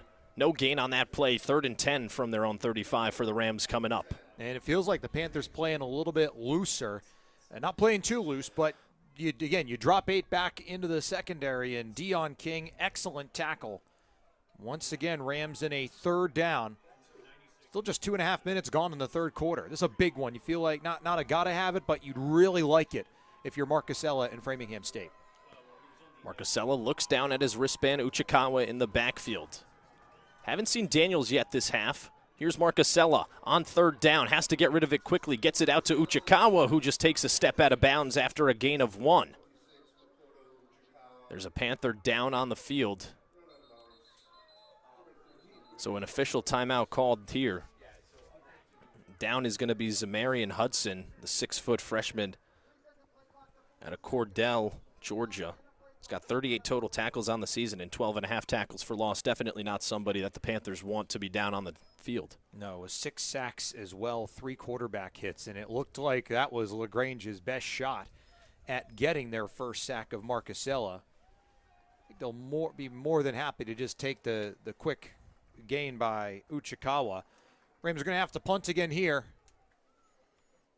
as Panthers have done really everything right on both sides of the ball in the last 5 minutes or so of football. 17-7, still the score, 12-10 remaining in the third quarter. If you're just joining us, my name is Josh Barber. Alongside me, Paul Lambert. It is the first round of the NCAA Division III football playoffs here in Framingham, Massachusetts, as Aiden Surratt gets ready to punt this one away to Kirk Scott, who's ready to return it for the Panthers. Surratt gets it. Gets this one away cleanly this time, and Scott will make the fair catch call at right around the 34-yard line.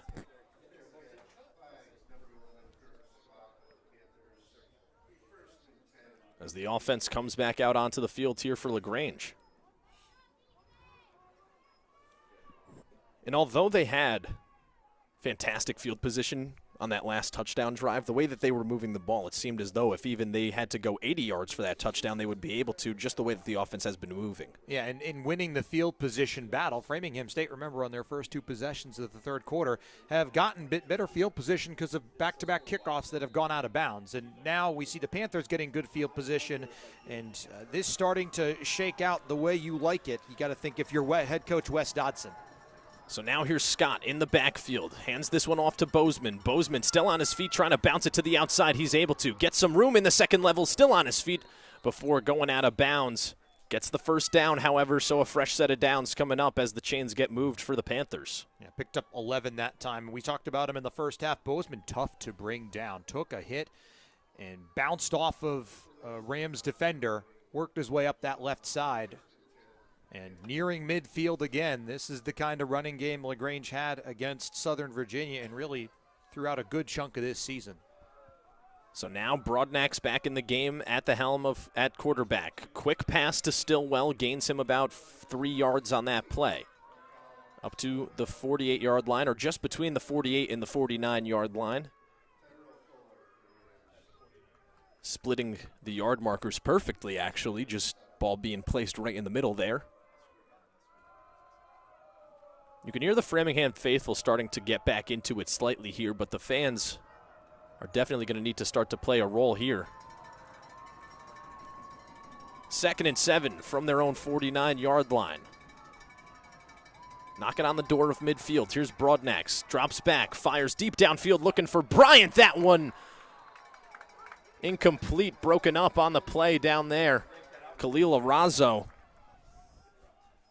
doing a nice job not only as the return man on kickoff, but also in the secondary as a cornerback for this Rams defense. Yeah, 5 pass breakups this season for Arazo, and that's a big one. Rams really need to stop here. Down 10:38 to go in the third, but Panthers don't want to say it's a kill shot, but looking to even take further control of this game. Yet I like the aggression from Broadnax. Just couldn't quite complete it thanks to that good play from the junior.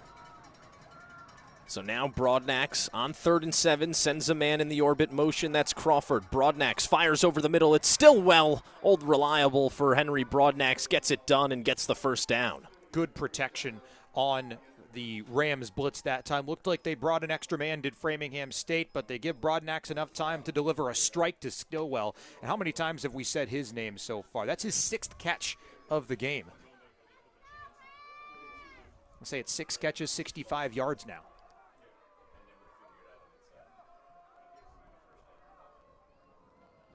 So now, fresh set of downs, Scott back in the backfield for the Panthers. A handoff to Bozeman up the middle. Bozeman still not down, but ends up not gaining anything on that play. 2nd and 10 coming up. A nice job by that front 7 for the Rams. And they have quite some size in that front 7 for Framingham State. Roland at 6'4". Paul at 6'3", Barron at 6 foot, and then Perter at 6'2". That's just the defensive line alone. And this is when the Rams were doing well in that first half defensively. They got the Panthers back into these 2nd and longs, 3rd and longs. See if they can stop them here with 2nd and 10. Broadnax in the shotgun, fires quickly. That one broken up by Arazo. Again, a nice job in there on that coverage. Pass was intended for Ashton Bryant on the far side there. And Arazo read that one nearly to perfection as he almost picked it off. Yeah, he's going to wish he had the interception, but I think he played it perfectly. He got a good read on it, drove on the ball, knocked it away from Bryant. It's kind of a risky play for Arazo because if Bryant gets past him and makes the catch, there's nobody back there to stop him. But now 3rd and 10, this is where the Rams, they kind of want to be. They don't know that it's you go for it on 4th and 10. So big to hold the Panthers to a short gain. 3rd and 10, here we go. Broadnax gets the snap, fires downfield, finds Stillwell, and Stillwell still on his feet down the far sideline before getting knocked out of bounds just inside the 20-yard line. And it looked like the Rams brought some pressure that time, and again the pocket holds up for Broadnax. Stillwell finds space. Back-to-back 3rd and long conversions on this drive for the Panthers. Broadnax to Stillwell. Stillwell just doing a fantastic job of being Mr. Reliable here, the 6'2" sophomore out of Warner Robins, Georgia. Had 301 yards coming into this game today, as now here's Broadnax once again. Another quick fire and another route that gets jumped nearly right there. Pass gets broken up right there. Tyrell Fuller coming down from his position at strong safety to make that play. And those throws outside the numbers, a little bit risky for the Panthers, but they've kind of been living and dying by those dangerous plays all game long, haven't they? Yeah, and as you just mentioned, though, Broadnax has been much more effective over the middle than trying to go to the outside with his passes near either sideline. So maybe look for them to continue that. Maybe they'll scheme something up here to get one of their guys over the middle. 2nd and 10 now. From the 18-yard line, Broadnax drops back to pass, fires underneath. That one goes off the hands of his receiver. That one intended right there for number 87. That's Brandon Lawless, the 5'11" freshman out of Atlanta, Georgia. Yeah, Lawless was open on a crosser, but that's a tough throw for Broadnax to make against the grain. Looked like he kind of sidearmed it over there with Divine Johnson on the coverage. Ends up, once again, here we go, 3rd down and 10. It's about a 38, 39-yard field goal try from this spot. 3rd and 10 now from the Rams' 18-yard line. Broadnax in the shotgun, gets the snap. Hanging in the pocket, now has to step up as the pocket collapses, and the Rams take him down. Kamani Rowland, the first man in there, the 6'4" senior out of Canton, Massachusetts. And now, as you just mentioned, what do you do? It seems as though the Panthers will try and put up 3 points here and take a 13-point lead. Well, this is interesting. Eaker's longest this season is 42. This is going to be about 39, 40 yards. But not expecting the Rams necessarily to get that first sack after we've seen the front seven for LaGrange be the ones to do so much. But what a time to pick it up for FSU. So now Eaker, possibly the biggest kick of his career right here. That one is up. It seemed as though he slipped, and it'll fall short.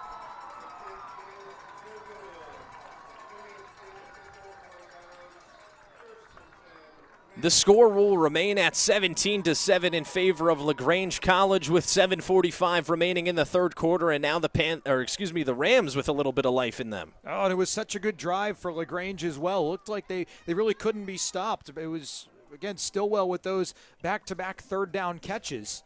Had them set up. It kind of felt like an inevitability that LaGrange was going to go down, punch it in, but now you don't get anything on the field goal try either, and the Rams find themselves down 10, and despite the fact it feels like a bunch has happened here in the third quarter, we're not even halfway through it. Yeah, and I think another thing here as we get deeper and deeper into this second half, that we've seen the Rams come back miraculously before this season, and so you can never really count them out of a game if it is a 10-point game or so. We talked about they've won a lot of close games this season. They played in a lot of close games. That was a big special teams play. This Rams team is battle-tested. Here's Marcusella in the shotgun. On his own 22-yard line, that pass for Surrett falls incomplete. Marcusella's pass just over the head of Surrett. Tried to fit it into that soft spot there. There seemed to be about 5 yards of distance between Surrett and the converging defensive players for the Panthers. Yeah, it's a bit of a risky throw because if that ball hangs too long, it runs the risk of being intercepted. But again, Marcusella and the Rams settle back in, 2nd down and 10. And that pressure from LaGrange, the more they've been able to get up there, the more trouble Marcusella's had hanging in the pocket. So now Marcusella and the Rams, 2nd and 10 from their own 22-yard line. Marcusella in the shotgun, one man back there with him. It's Daniels. Marcusella now firing across the middle. That one caught by Surrett, and there's no doubt about that one. He definitely had control that time. Well, the Panthers only rushed 3, and they still got pretty good pressure on Marcusella, who stepped up, threw it. Surrett brought the ball in. Excellent extension from the sophomore. And the Rams, a much-needed chunk play, their first down of this second half, all the way to the 38. Gain of 16 on that last play from Marcusella to Surrett. And now a fresh set of downs from their own 38 here for Framingham. Marcusella in the shotgun once again, sends a man in motion. That is Surrett. It's going to be a handoff to Daniels. Daniels trying to find anything that he can get here. He ends up just having to lunge his way forward. Gets 2 yards out of it, however, up to the 40-yard line. Yeah, haven't talked about him in this second half until right there. And again, LaGrange, it's been tough. It's been tough to run on them all season. Daniels broke that big touchdown, that 36-yard touchdown to give the Rams the lead in the first half, but not a bunch running the ball for the Rams outside of that. As the play clock continues to wind down here, the Rams have to get to the line of scrimmage and get this play off. Under 10 seconds now. 6:25 remaining on the game clock. Marcusella in the shotgun, gets the snap on 2nd and 8. Marcusella pressured immediately by Hudson. He just has to get rid of it, and he is able to.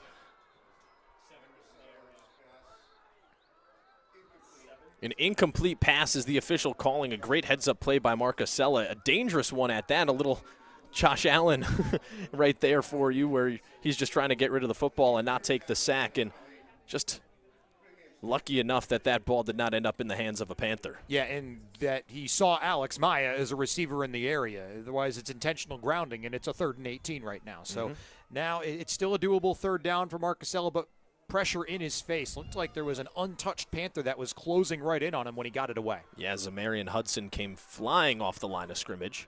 So now it's 3rd and 8 here from their own 40-yard line. Marcusella has to get this one out quickly to Daniels, who is unable to corral that one. And now it is 4th and 8 here for the Rams coming up, and it seems as though they will be punting this one away. And it's pressure from LaGrange that is forcing the Rams to maybe play a little bit faster than they want to. Marcusella has to get rid of that ball. It's a little out of the reach of the running back, of the receiver up to the right side. Not sure the first down would have been there, but it would have been closer to the line to gain, and maybe you go for it on a 4th and short. Surrett to punt this one away to Kirk Scott, 6:08 remaining here in the third quarter. Gets the snap. The punt gets away cleanly down the far sideline before sailing out of bounds. It's a short punt on behalf of Surrett there, but can you blame him? The pressure was immediately in his face, and he had to get that ball away. That was a 13-yard punt. That was not what the Rams were looking for. But once again, we've seen the Panthers are really making every play for the Rams blocking an adventure, whether it's been the front seven closing in on defense, or these punts have even turned into an adventure. We've already had one block we've seen from the Panthers, and a couple that have been nearly blocked, and forced just a 13-yard punt. Excellent field position. So the Panthers starting off at their own 47-yard line, already nearing midfield. Broadnax in the shotgun, gets the snap, firing, looking for Ashton Bryan, and once again, that's been the story of the day when Broadnax is looking to go downfield to one of his deep threats. He just continues to overthrow them. Now, wind is swirling around a bit. Not sure that there was enough wind to affect the ball sailing out of reach, but have tried that. Again, the deep ball outside the numbers, and it really just hasn't seemed to have been there very much. Again, Broadnax, less than 50% of his passes have been complete, but it feels like when it's not those 50-50 balls, he's played better than that. So now a 2nd and 10 from their own 47-yard line. Broadnax in the shotgun. Gets the snap, hands this off to Hayes. Hayes trying to fight his way for at least 5 yards, and he's able to do so. Into Rams territory, up to the Ram 48-yard line.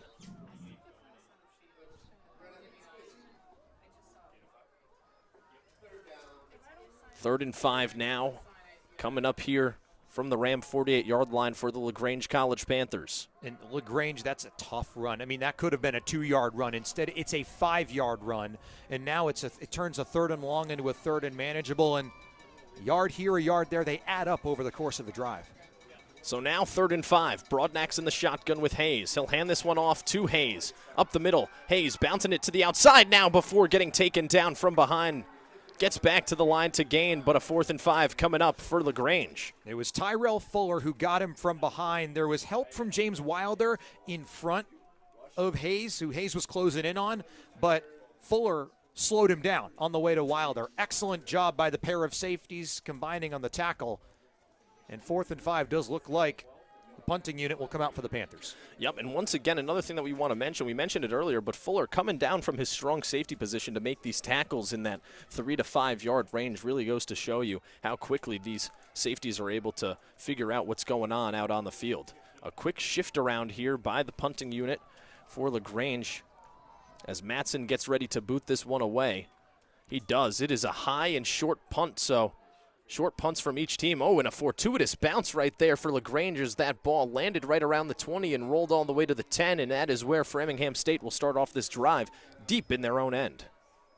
Yeah, it turned into a 42-yard punt, and when it came off the foot, I'm not sure anyone thought it was going to travel 42 yards. So LaGrange winning the battle of special teams as well, but that's a stop Framingham State definitely needed, but pinned back at their own 10-yard line. See if, with a lot of football still yet to go, down only 10 points, you can at least get this ball closer to midfield and at least play the field position game here in the second half. Yep, you got to go 90 yards to score right now if you're Marcusella and the Rams. Let's see what happens here. Marcusella in the shotgun, gets that snap, fires quickly over to Surrett, and Surrett gets picked up and put back down on that tackle right there by Dion King Jr. Surrett's really been taking the brunt of the load here when it comes to big hits so far today. Yeah, Shapiro paid a heavy price for those 3 yards, and now 2nd and 13. It's something, too, for LaGrange, is they're making the Rams earn every yard, really, especially here in the second half. 2nd and 7 coming up from their own 13-yard line for Framingham State as the clock continues to wind down here. You don't want to get into desperation mode where you have to just start throwing the ball constantly here. You still want to remain a balanced offense if you're Framingham State. Marcusella in the shotgun, gets the snap. Surveying the field, he's got a clean pocket, fires deep down the field, he's got a man! It's Ty Kelly, the speedy Kelly, into Panther territory down around the 30-yard line. And a fantastic job right there by Marcusella, a huge chunk play. Yeah, Kelly was calling for it. There's a coverage bust. Haven't seen many of those for LaGrange. Someone fell down back there in the secondary in the biggest play for Framingham State, both in, I think, magnitude and by actual yardage, puts them inside the 30.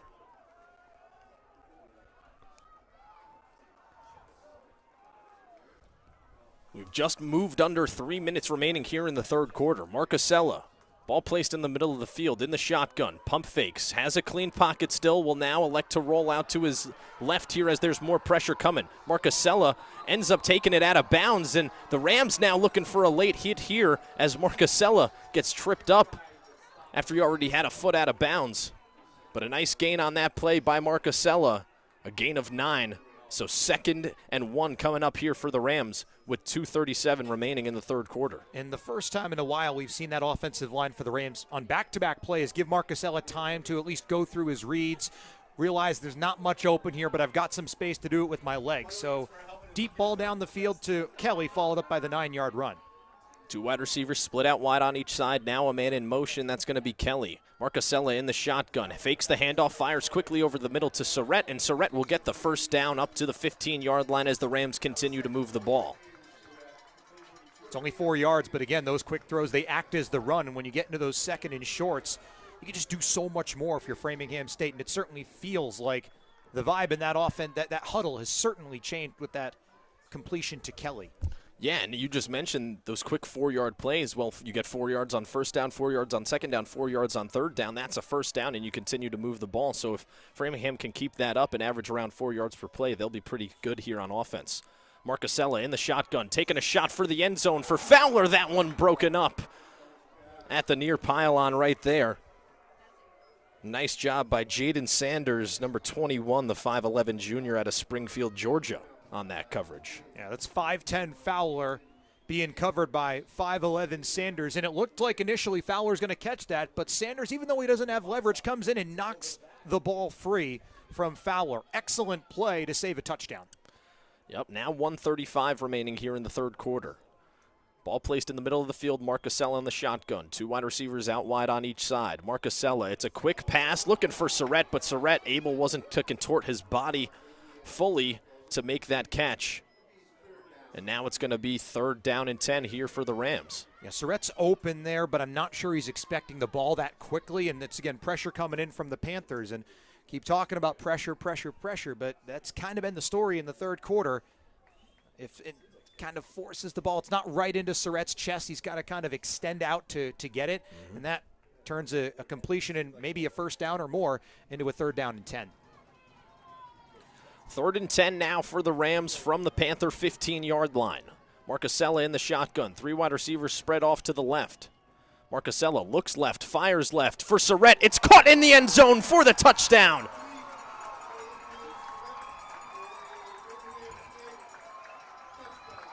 And he took a big hit right there, but was able to hang on to the ball for the touchdown. So Framingham State, a 90-yard drive capped off by a touchdown from Marcusella to Surrett. And now the Rams with a chance here to cut the lead to 3 with this next extra point attempt from Ty Kelly. Well, that's trust right there. Marcusella to Surrett after the drop by Surrett. A dart. Surrett pinballs off a couple of defenders into the end zone, and a huge drive for Framingham State. Talked about them just needing to play the field position game. They go and get 6. That snap high.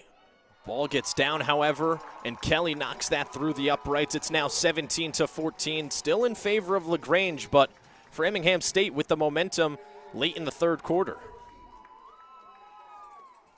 And it all started right there. And I started to feel the momentum swing after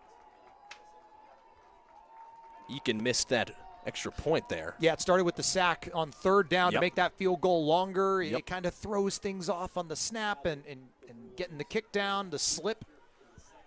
And then even though the Rams don't convert on that next drive. The defense stands up and haven't given up those big chunk plays ever since on LaGrange. Not to mention the grass is still slick as it was raining all throughout last night and early into the morning here in Framingham, Massachusetts. So that slick grass could still be playing a factor here when it comes to making those cuts and when it comes to changing direction for both teams. And do keep an eye, looking at the flags out that way, the wind is picked up from the start of this game. So the sun is out, but right now the kicks from right to left will be going into the wind.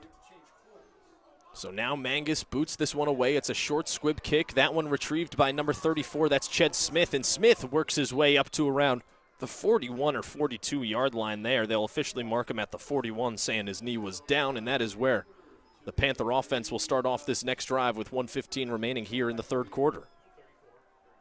We said it. There was a long way to go in this game. In the fourth quarter, talked about who's going to be more disciplined, who's going to make the plays in crunch time. There's going to be a handful of those, call them the make or miss plays, that are going to determine whether you advance on in this tournament. And it's getting ready time to make those plays, and just excited to see which one of these teams makes those plays down the stretch. Framingham State has had a lot more experience in close games down the stretch throughout the entire season. Here's Kirk Scott in the game now at quarterback for the Panthers. Sends a man in motion. That's Colby Crawford. Now Scott fakes the toss to Crawford, elects to take it himself, and he's met at the line of scrimmage by a slew of white jerseys. Corey Barron, Kamani Rowland, and Arlen Cove Paul all in there on that tackle to make that stop. 2nd and 10 coming up here for the Panthers. And Broadnack's back out for this second down play, but when the Rams, I should say, they've been able to sniff out a lot of these Scott runs here in the second half. Once again, if it wasn't for that Eakin field goal that opened up the scoring here in this game, we'd have a tie game. Here's Broadnax looking deep downfield for Ashton Bryant, who makes the grab. My goodness. Just a fantastic grab right there from Ashton Bryant. Khalil Arazo had blanket coverage on that play. Just a fantastic catch, and honestly an even better ball from Broadnax. Yeah, but he is one of his best throws. That one, and then there was that throw he had to Stillwell on that final drive of the first half to really get them in business. His best throw in terms of the clutch situation as you get ready to start the fourth quarter, which I think the Panthers will be electing to just wait on and do that. But, I mean, it's perfect coverage, as you mentioned, from Arazo. Ball might have gone through his hands, but he's got, as you mentioned, blanket coverage and just got beat. Mm-hmm.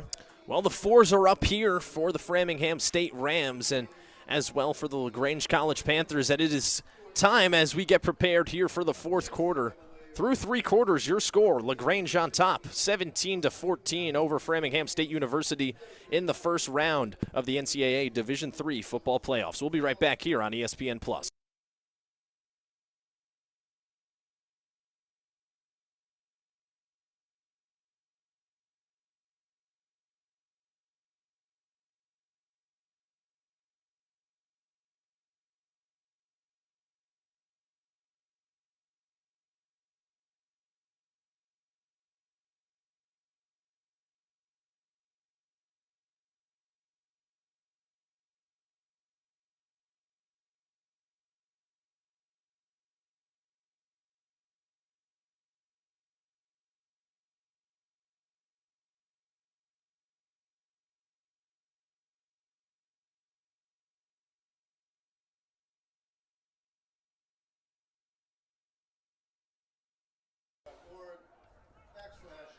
Welcome back here on ESPN Plus. We are live from Framingham, Massachusetts, as the NCAA Division III football playoffs, the first round, are getting underway here as we get ready for the start of the fourth quarter. Here's a handoff up the middle to Bozeman, who pops this one to the outside on the near sideline. Ends up gaining about 5 on that play up to the Rams' 30-yard line. That didn't look good from the start for the Panthers. Looked like everything was discombobulated, but Bozeman sticks with it. Blockers do a good job of setting things up without holding, and that, when everyone kind of gets thrown off their spot, it's challenging to do that. Turns into a 5-yard pickup. 14:30 remaining here in regulation time. Broadnax in the shotgun on the near hash. It's going to be a quick swing pass on out to Bozeman, who gets stood up and driven back for a loss on the play, all the way back to the 39-yard line, to the 34-yard line. It's a loss of 4 on that play, and now a 3rd and 9 coming up here for the LaGrange College Panthers. And we've been seeing it all day. But it's the ability of Framingham's defense in order to make those possible 2nd or 3rd and shorts and turn those into 2nd and 3rd and longs. Yeah, I was going to say, not sure if Bozeman slipped trying to make a move or if the Rams just converged that well, and I think it was the latter of those two. Now it's another 3rd down and 9 out of field goal range. You do wonder if it's 4-down territory for LaGrange. 3rd and 9, here we go. Broadnax gets the shotgun snap, firing downfield for Stillwell, who's unable to make the grab. That pass just over the outstretched fingertips of Michael Stillwell, and now it is a 4th and long coming up here for LaGrange College, and you are currently in that purgatory area at the Division III level where you don't have the kicker with the leg that can hit a 50-ish yard field goal, but you're also too close to the end zone to where you don't want to punt, risking a touchback. Yeah, punt gets you, if punt goes into the end zone, you get 14 yards out of it. You're kicking into the wind. Go for it. So here we go. It is 4th and 9 here from the Rams 34. Broadnax fires over the middle and is unable to connect with his intended receiver, Lampkin, as he airmails that one over Lampkin's head. And so yet another turnover on downs forced by this Framingham defense. You had time and thought Lampkin had a little bit of a step. It's a tough throw to make. It's a seam throw. If Broadnax hits Lampkin, it may well be a touchdown if it's in stride. Instead, all of a sudden, the Rams, who looked like they were not down and out, but they were certainly down 10 points. They go on that 90-yard drive. All of a sudden, they get the ball back. Good field position here with a chance to take the lead. The winner of this game moves on to the next round to play Berry College at Berry next Saturday. So now here's Marcusella and the Rams offense. First drive of the 4th quarter. Marcusella fires this one. It's a quick swing pass on over to Gallant. Gallant has some blockers out front in open space and gets his way inside of Panther territory up to the Panther 49-yard line. The protection, the blocking has been better as this second half has gone on for the Rams. Once again, how do you alleviate pressure coming in? You get rid of the ball quickly and you set up blocks downfield. And Gallant got a lot of space, moved into Panthers territory, and picked up 15 yards. So now a fresh set of downs for the Rams in plus territory. 1st and 10 from the Panther 49. Here's Marcusella, a handoff to Daniels. Daniels trying to pop this one to the outside. A flag comes flying in the backfield. No gain made on that play right there from Daniels on that outside handoff. Wonder if Wes Dodson declines this. Nope. And that right there is going to be a holding penalty assessed to Joshua Louie, 6'1" freshman out of Lynn, Massachusetts. That'll move the Rams back 10, so 1st and 20 now coming up for Marcusella and the Rams offense from their own 41-yard line. Marcusella in the shotgun as the ball is placed on the near hash. Marcusella gets the snap. It's going to be a quick pass out to Daniels as there was pressure coming off the strong side from Hudson. That pass falls incomplete, so a 2nd and 20 now coming up for Framingham State. Well, Zamarian Hudson was all over Marcusella about half a second after the ball was snapped, and that leads to Marcusella rushing that throw to Daniels, who has some space to get up 5-10 yards if he makes that catch, but the ball is a little out of his reach. And the Panthers, that just gives you the chance with playing in 1st and 20 to, again, play a little bit looser and bring some more pressure, kind of kick the Rams while they're down in terms of the down and distance. Mm-hmm. Now it's 2nd and 20, ball placed on their own 41-yard line for Framingham State on the near hash. Marcusella in the shotgun gets the snap. Has a ton of time now. It seemed as though Panthers only rushed 8. Marcusella's going to air this one out for Fowler, and Fowler nearly gets under it to make the diving catch. Fowler had a couple steps on his man deep downfield. If him and Marcusella were able to connect for that one, it would have been a massive play for Framingham State. And I do think the wind has picked up to this point. That may be the 1.5 feet or so that is the difference between that ball being caught. You're talking a 50, 55-yard throw down the field. It's a pretty good ball from Marcusella. Protection is good. You almost take the chance on a play like that. Worst case scenario, it's intercepted, and you're essentially punting it. And now it's 3rd and 20 from your own 41. Are you in 4-down territory as of right now? You're down 3. There's still 12:22 to go, but if you're Coach Tom Kelly, do you want to get aggressive? I'm punting it here if it's 4th and long. I think you trust your defense.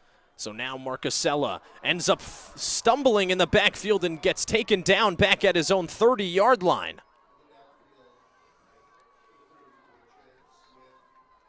That may go down as the first sack for LaGrange. I think it will, as now it is 4th and 30 coming up here for Framingham State. Yeah, I think you punt this ball. Obviously, the sack is never what you want. But, acknowledge that. Don't try and do too much. Don't turn the ball back over and, make a mistake that gives the Panthers even better field position. Protect well in this punt. The defense has gotten better in this second half. And do what you can and trust that in the next 11:40 you're going to get another shot to tie or win the game. As now a timeout was called just now by head coach Tom Kelly, as there wasn't the correct personnel out there for Framingham State on this punt. So a costly error right there on behalf of Framingham State. Instead of being able to just punt that one away, you now have to burn a timeout, and you only have 2 here. And if this game continues to be close, those timeouts will be much needed. Yeah, you might want that one if you get down inside 3-4 minutes, and you're either playing to get the ball back or you're playing to win the game. But the question here is interesting if you're LaGrange is, do you just kind of accept that you're going to get, do you send people back and set up blockers for a better return, or do you try to go after Surratt again and maybe block another punt? You don't want to get greedy and rough the kicker here and give him first down. I think I might send pressure, because here's the thing. Even if you send that amount of pressure, the past 2 punts for Surratt have been short. Past 3 have been blocked punt, short punt, short punt. So continue to bring the pressure and try and set up your offense here with good field position to possibly put the icing on this cake and go back up 2 possessions. Surratt able to get this one off cleanly, and it goes deep down the field there. Kirk Scott ends up making that fair catch right around the 36-yard line, it seems, and that is where the Panthers will start off this next drive. Second drive of the 4th quarter coming up for the Panther offense, and it'll get started at their own 36. Yeah, just a line drive. Scott, again, when you're bringing pressure constantly like LaGrange is, you're not set up for the return. So if you just get the punt away, probably going to be a fair catch. That turns into a 33-yard punt, so a nice bounce back for Surratt. He's averaging about 33 yards a punt this season, so right on his averages. So now here is Broadnax in the shotgun, ball placed on the near hash for the Panthers. Hands this one off up the middle to Bozeman, who gets driven back after about a gain of 1 on that play. 2nd and 9 coming up. But a nice job by that front 7 once again by Framingham State, not allowing anything for Takaris Bozeman.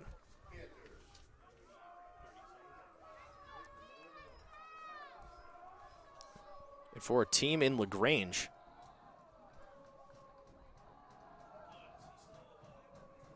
that is known for offensive explosivity, we haven't seen much of it today.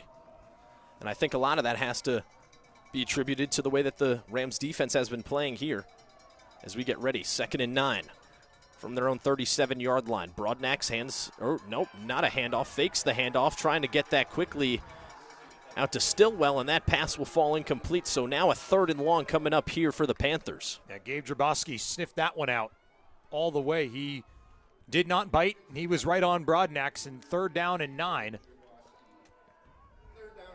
Once again, Rams forcing into a 3rd and long. But to your point, after the Panthers racked up 655 yards of offense against Southern Virginia, they still are shy of 300, nearly 50 minutes into the game. Could use 9 more right now. Yep. So now on 3rd and 9, Broadnax in the shotgun, has pressure coming, has to get it out quick, and that one falls incomplete.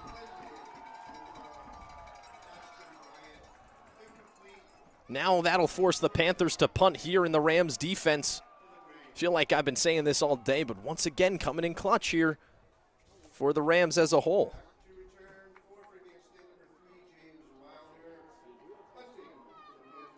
LaGrange, remember, they were 43% on third down in the regular season. They're 2 of 13 on third down today.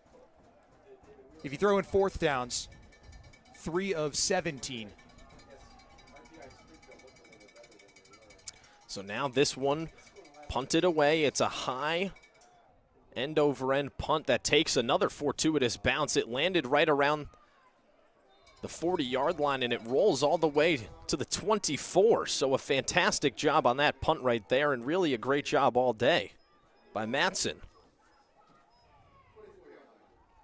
That matches his longest punt of the season, 49 yards. Big time for it. Yeah, and in your biggest games, you need your biggest players, and football is a game that has 3 phases to it. A lot of those phases, one of those phases being special teams, goes underlooked a lot of the times, and the field position battle is obviously one that is big, and Matson doing a nice job setting up the Panthers defense well. 1st and 10 from his own 24. Here's Marcusella. It's a quick pass over to Matthias Fowler on the far side, and he'll get about 5 on that play. Make it 6, actually, up to the 30-yard line. Yeah, Legend Doggett made the tackle. We haven't called his name a bunch because they haven't gone his way very much in this game. And when they have, he's limiting the damage. 4 interceptions, 2.5 tackles for loss, 6 pass breakups this season. One of the best defenders in the conference and has played like it today. Absolutely right about that. And that's the other thing, too. We haven't said Fowler's name much as well, the leading receiver for the Rams. 2nd and 4 from their own 30. Here's Marcusella. Quick fires. That one nearly intercepted as he was looking for Surratt over the middle, but threw it right into traffic. So now 3rd and 4 coming up for Framingham State. It was almost picked off initially, and then as it fortuitously fell to the ground. Deion King also had a shot at it. But here we go, 3rd down and 4. And again, the Rams, 5 of 13 on 3rd down in this game. It's 3rd and manageable, but I think you're punting again if you don't convert when you're at your own 30. So now 3rd and 4 from their own 30. Marcusella in the shotgun. 3 wide receivers off to his right. Marcusella gets pressured immediately, and he'll get driven back by Deion King Jr. all the way to his own 10-yard line. They'll officially mark him down at the 20 due to forward progress, but Deion King Jr., the team leader in sacks and tackles for loss, comes in clutch right there for the Panthers with a massive sack that pushes the Rams back even further. 4th and 14 now coming up. And now LaGrange again, you get to tee off when you're forcing Surratt, realizing he's back at his own 6 where he's standing. Yeah, not much wiggle room there for Surratt. He's going to have to get this one out quick. It's a high snap. Surratt gets it down, and it is a great punt. This one going to be fair caught by Kirk Scott right around his own 48-yard line, and that is where Broadnax and this offense will begin their drive.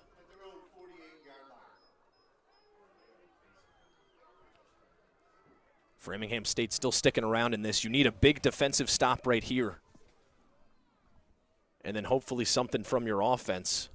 8:43 remaining in the 4th quarter. If you're just joining us, my name is Josh Barber. Alongside me, Paul Lambert. We are live here on ESPN Plus, bringing you coverage of the first round of the NCAA Division III football playoffs between the LaGrange College Panthers and the Framingham State University Rams.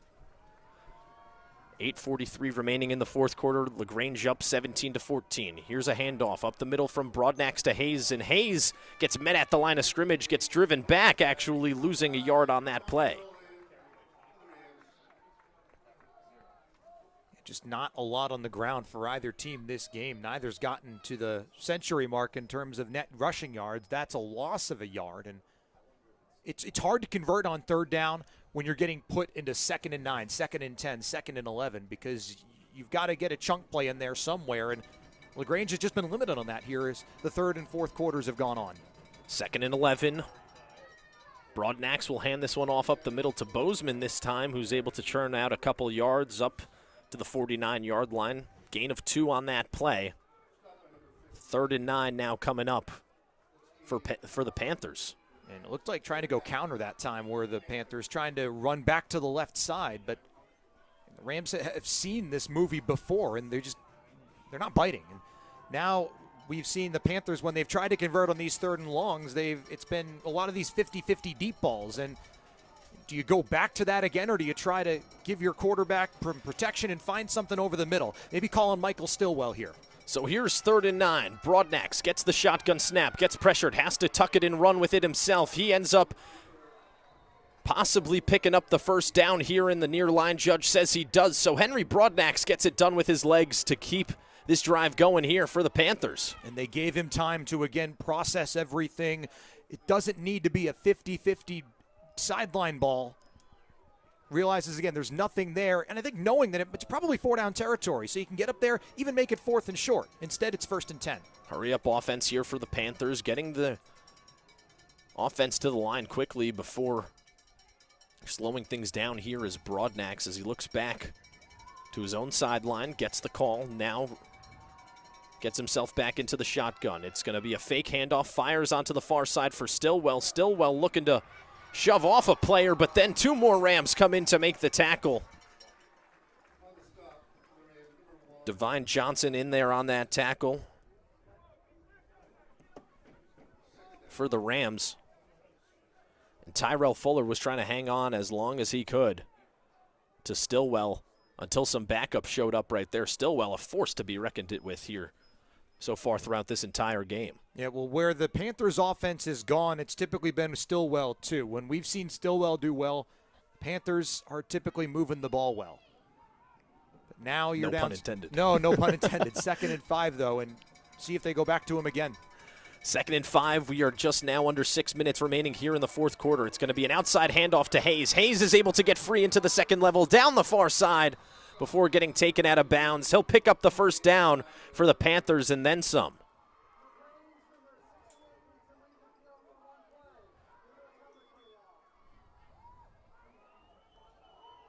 Aaron Hunter, the left tackle here for the LaGrange College Panthers, will have to take this next play off, but it is going to be a 1st down and 10 here for LaGrange.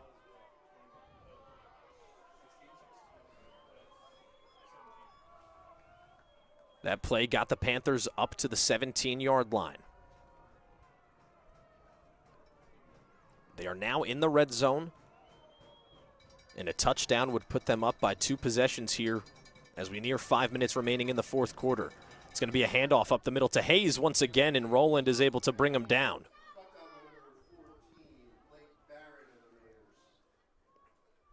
Blake Barron and Rowland both in there on that tackle for the Rams.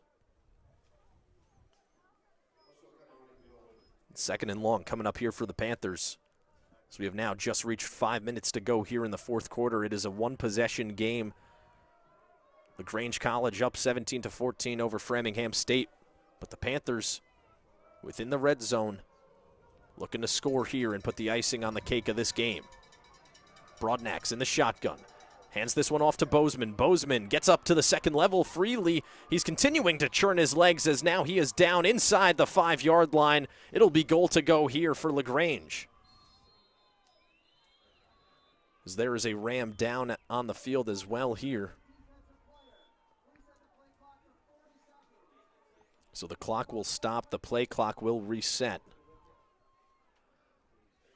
And this was the biggest drive of the game for LaGrange so far. I mean, you get the ball back with around 8 minutes remaining in the 4th quarter, having the ability to drive down and really put this game out of reach possibly from Framingham State with a touchdown going up 10 with under what is probably going to be 4 minutes to go unless they punch it in on this next play. Sets yourself up pretty nicely to move on to the next round and play Barry. It does, and I think LaGrange, after we talked about it, they've kept the ball on the ground this drive. We've seen the deep ball, it just hasn't worked for a good chunk of this game. And right now, you're up by 3.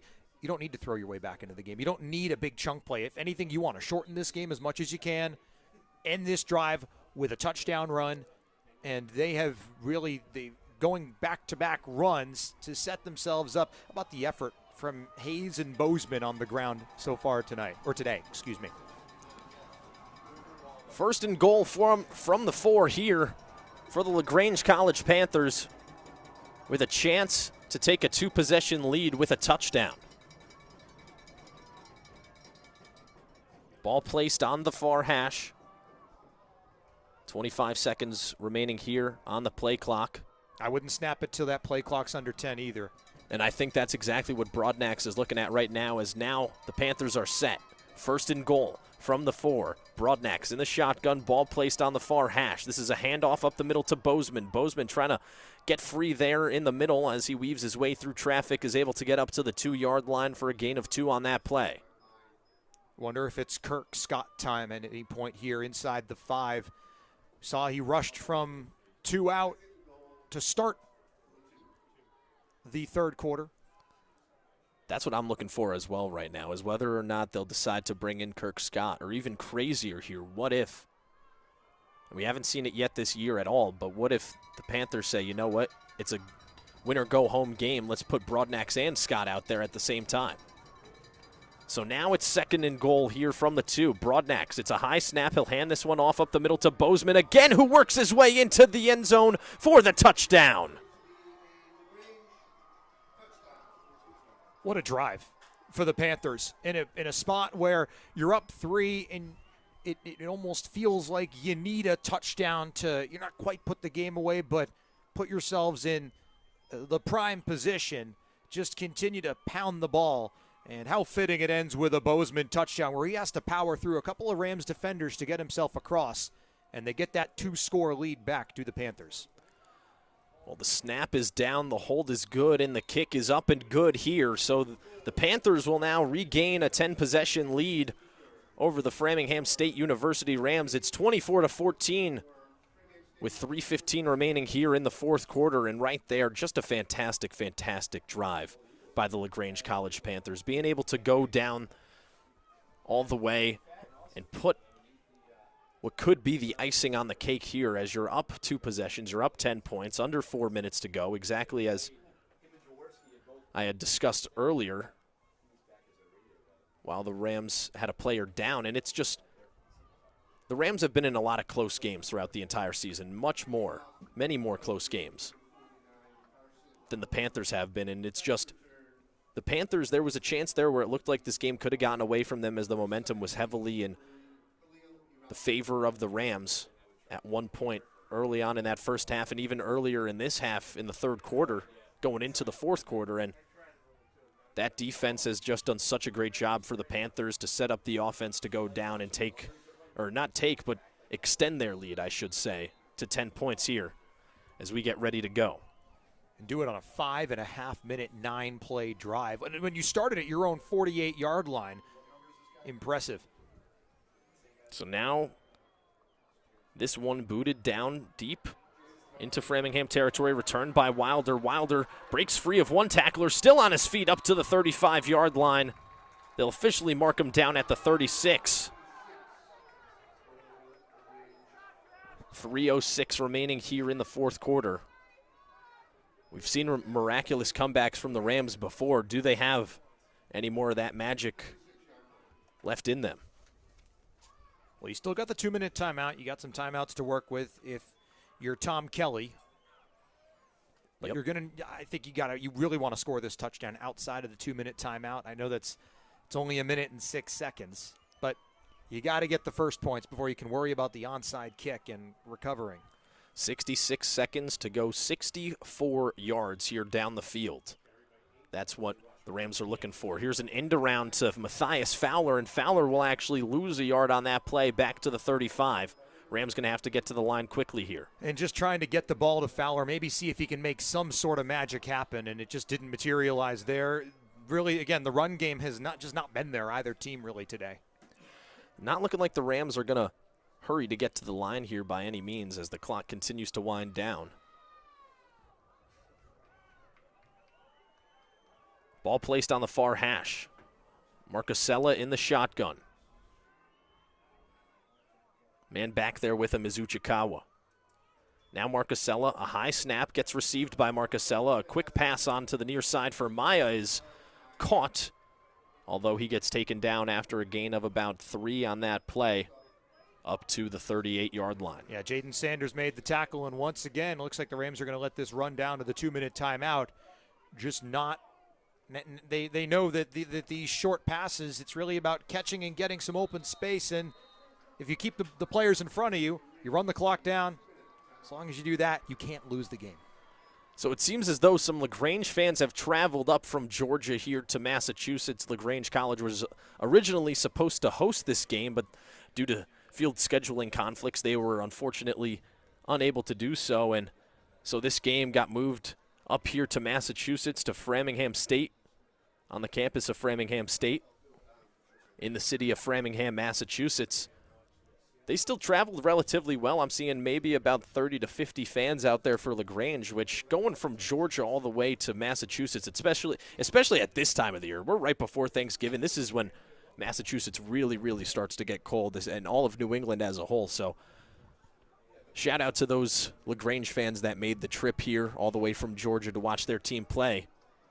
Well, driving up I-95, you may have felt like you moved on to the second round of the tournament. Yeah, exactly. Just making it up here through I-95. You're absolutely right, Paul. 17-hour bus ride. So now here we go, coming out of the 2-minute timeout. Marcusella on the near hash. It's 3rd and 8 for the Rams here. He gets pressured, has to fire one up to Surrett, and Surrett, is he able to make the adjustment and the catch? He is on the sideline, gets the feet down, and a first down for Framingham State to keep this drive going. Can't say it's not from a lack of effort for the Rams. What a shot Marcusella took. He got hit hard. Great catch by Surrett, and really you got to have it 3rd down and 8. These are you got to convert on these ones. And Surrett, just a nice job of being able to contort his body around to make that catch right there. Marcusella threw that into double coverage, but placed it perfectly for Surrett. 1st and 10 here at their own 49-yard line for the Rams. Marcusella pump fakes it. He's getting pressured, has to step out of the pocket here. Somehow still on his feet, being able to avoid tacklers. Now has to get rid of it. Flag thrown late there. Was the pass caught by Ty Kelly? He may have gone out of bounds and come back in, Josh. Yep, I think that's what the official word is right there. The official's tapping his hat right there to signal the illegal touching, which means Kelly went out of bounds, came back in. And so the Rams will get moved back even more here. Not for lack of effort, though. Marcusella doing everything he can as of right now. I mean, he had to weave his way out of 3 different Panther defenders right there.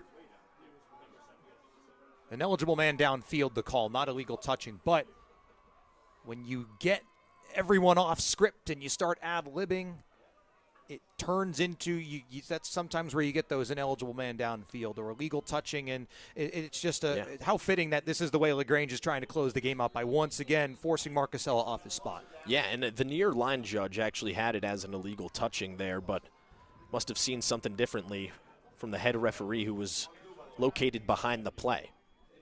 So now Marcusella, 1st and 15 here for the Rams from their own 44. Marcusella's pass is batted down at the line of scrimmage. 1:37 remaining here in the 4th quarter. And these LaGrange fans are up on their feet.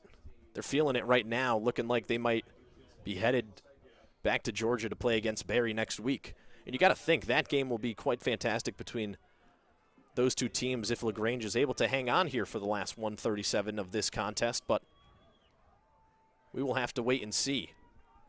Audrey in the backfield with Marcusella. It seems as though the Panthers are bringing pressure, and they are. It's going to be a quick pass out to Surrett on the near side, and Surrett will take a couple steps out of bounds quickly there, trying to conserve some time on this clock. Yeah, I think, the extra 3 yards not as important as you got to keep the clock stopped. So because you have to have the faith, you're going to get a big play down the field. And you're not going to win if you're Framingham State, unless you get some of those chunks and some breaks go your way. Mm-hmm. And I love what you said right there. Those extra 3 yards, you can always get those extra 3 yards back. You can't get those extra 3 seconds back. So it was absolutely the right move right there by Surrett in order to take that step out of bounds. Ball placed on the near hash. Marcusella in the shotgun, gets pressured, fires that one underneath to his man. It's Maya who gets up to around the 46-yard line of LaGrange College here. So now 4th down coming up for the Rams. It's their last hurrah here. If they are able to get this first down, the drive will continue. If they do not get this first down, it seems as though the game is all but over. Now here's Marcusella in the shotgun on 4th and 6. Gets the snap, gets pressured, has to get rid of it quickly to Surratt over the middle, who has the first down and then some up to the 35-yard line. Stops the clock while they spot it, so going to get up to the line quickly. Up to the 35. As you mentioned, the clock does stop at 57 seconds, now going once again. Marcusella relaying the call to the rest of his team out on the field. In the shotgun, gets the snap, looking, fires deep downfield. He's got a man into double coverage. That one nearly intercepted right there. Intended on that play was Matthias Fowler, and a nice job by Doggett in there on that coverage to knock that ball down. And now behind the play, we have a Panther down on the field. Play clock needs to get reset here from 42 to 40 seconds. And you got all the way down to under a minute in the 4th quarter, and you never want to see this right here. It's Zamarian Hudson who's down on the ground. He's had such a fantastic game so far throughout today, pressuring Marcusella at any given time that he's out there on the field, and now all of a sudden he's down with an injury, and he's going to be somebody that the Panthers need. Yeah, well, I mean, not only is going into next week. Not only is what an impact is true as you're thinking about next week, but the pressure he has brought on Marcusella all afternoon, but all against quarterbacks in the USA South play throughout the season, and just doing it as a freshman too, with those 12.5 tackles for loss. You're talking 6 sacks. Has been a pain in the side, really pain all over for quarterbacks all season long. Yeah, as Hudson gets helped off the field there, not walking off on his own accord, so that is something to definitely look at if you're a Panther fan going into next week. 42 seconds remaining. Here's Marcusella looking to take a shot downfield. He's got his man. It's Fowler inside the 5-yard line. There's another Panther down this side over here at the 42, Yep. Looks like, Josh. Yep. It's going to stop the clock. Yeah, the clock will stop. That's good for Framingham State, as they are now within the 5-yard line. Goal to go here for the Rams.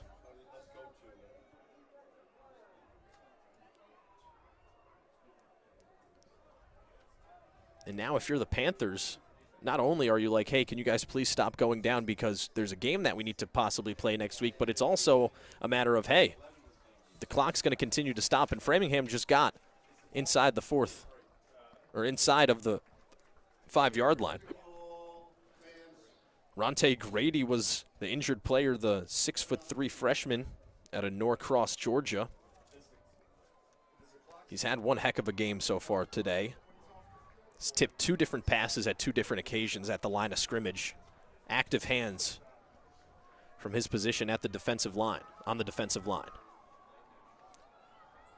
So with 35 seconds remaining, it is 1st and goal from the 2 for Framingham State. Marcusella in the shotgun, hands this. Nope, he'll keep it himself, actually. Fakes the handoff, dives for the end zone, and he's got it for the touchdown. My goodness. Marcusella went up and over, diving and reaching for the goal line there, and he gets up a bit shaken up after the play. That was close. It was very close live. I didn't know if he necessarily got in. Messiah Skandrich said, I thought that ball got knocked out. Yeah, the ball did get knocked out right there. It would have been on the initial extension for Marcusella. It was close, but it was ruled a touchdown, and now a big extra point by Kelly. So Kelly looking to cut this to a 1-possession lead for the Panthers. And flags come flying in here. Is this going to move the Rams back? Because that could change things.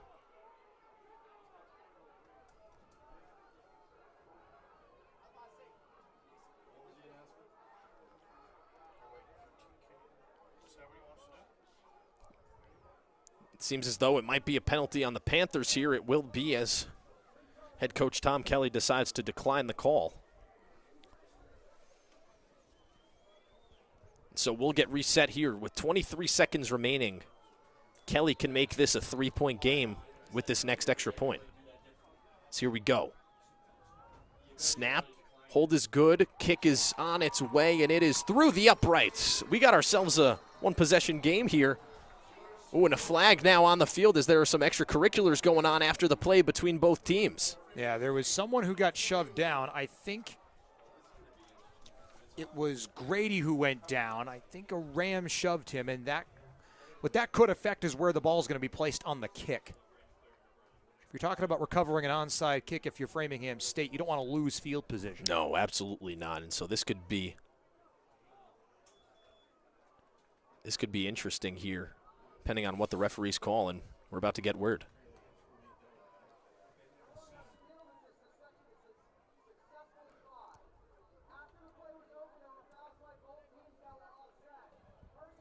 So both teams with a penalty, those penalties will offset. The extra point attempt is good. And now there's 23 seconds remaining here in the fourth quarter. The Rams with an opportunity to try and recover an onside kick here. That's where you're thinking they're going to go, right? You got to go onside kick here. You don't have the timeouts to get a stop, and this is about getting the ball back at the 45. You've got a timeout to work with. I mean, this is it right here. And we talked about it. It's going to take something special for Framingham State to come back and win. This would be qualified for certain as one of those special moments. And they've had some crazy moments on special teams this season. Mangus to attempt the onside kick. Stillwell is the initial man, the second man in from the sideline. So he is the guy that will most likely receive the onside kick. And now a timeout taken by LaGrange. Icing the kicker on an onside kick. I've never seen that one before. It might be about getting the right personnel on the field as well. Keep an eye on Michael Stillwell. He looked like the one that the Panthers wanted to go get that onside kick. And how often have we seen him be so sure-handed in this game? Yeah, I was just mentioning that actually. And it's interesting because you never want the guy, especially it's called the hands team, right? Yep. When it comes to receiving the onside kick. So on the hands team, the first guy that you want is going to be your lead blocker. That's the first guy that's closest to the near sideline. The second guy is going to be the guy that you actually want to receive the kick. And then you put right behind that second guy, you put your backup as to who you would want to receive the kick. So coming out here, Stillwell's still going to be that second guy from the sideline. Going to have Michael Hayes to the left, and then you got Lawless right behind both of them. Three more than suitable receivers here. This is the game. Mangus runs up, boots this one. It's an onside kick. That one, ball still free on the ground. We're going to see who has it here. It's initially called as LaGrange ball. It was free as the ball took a bounce over Hayes' head. I think the Rams were going to be penalized anyway. There's Yeah, a flag back at the 32. down.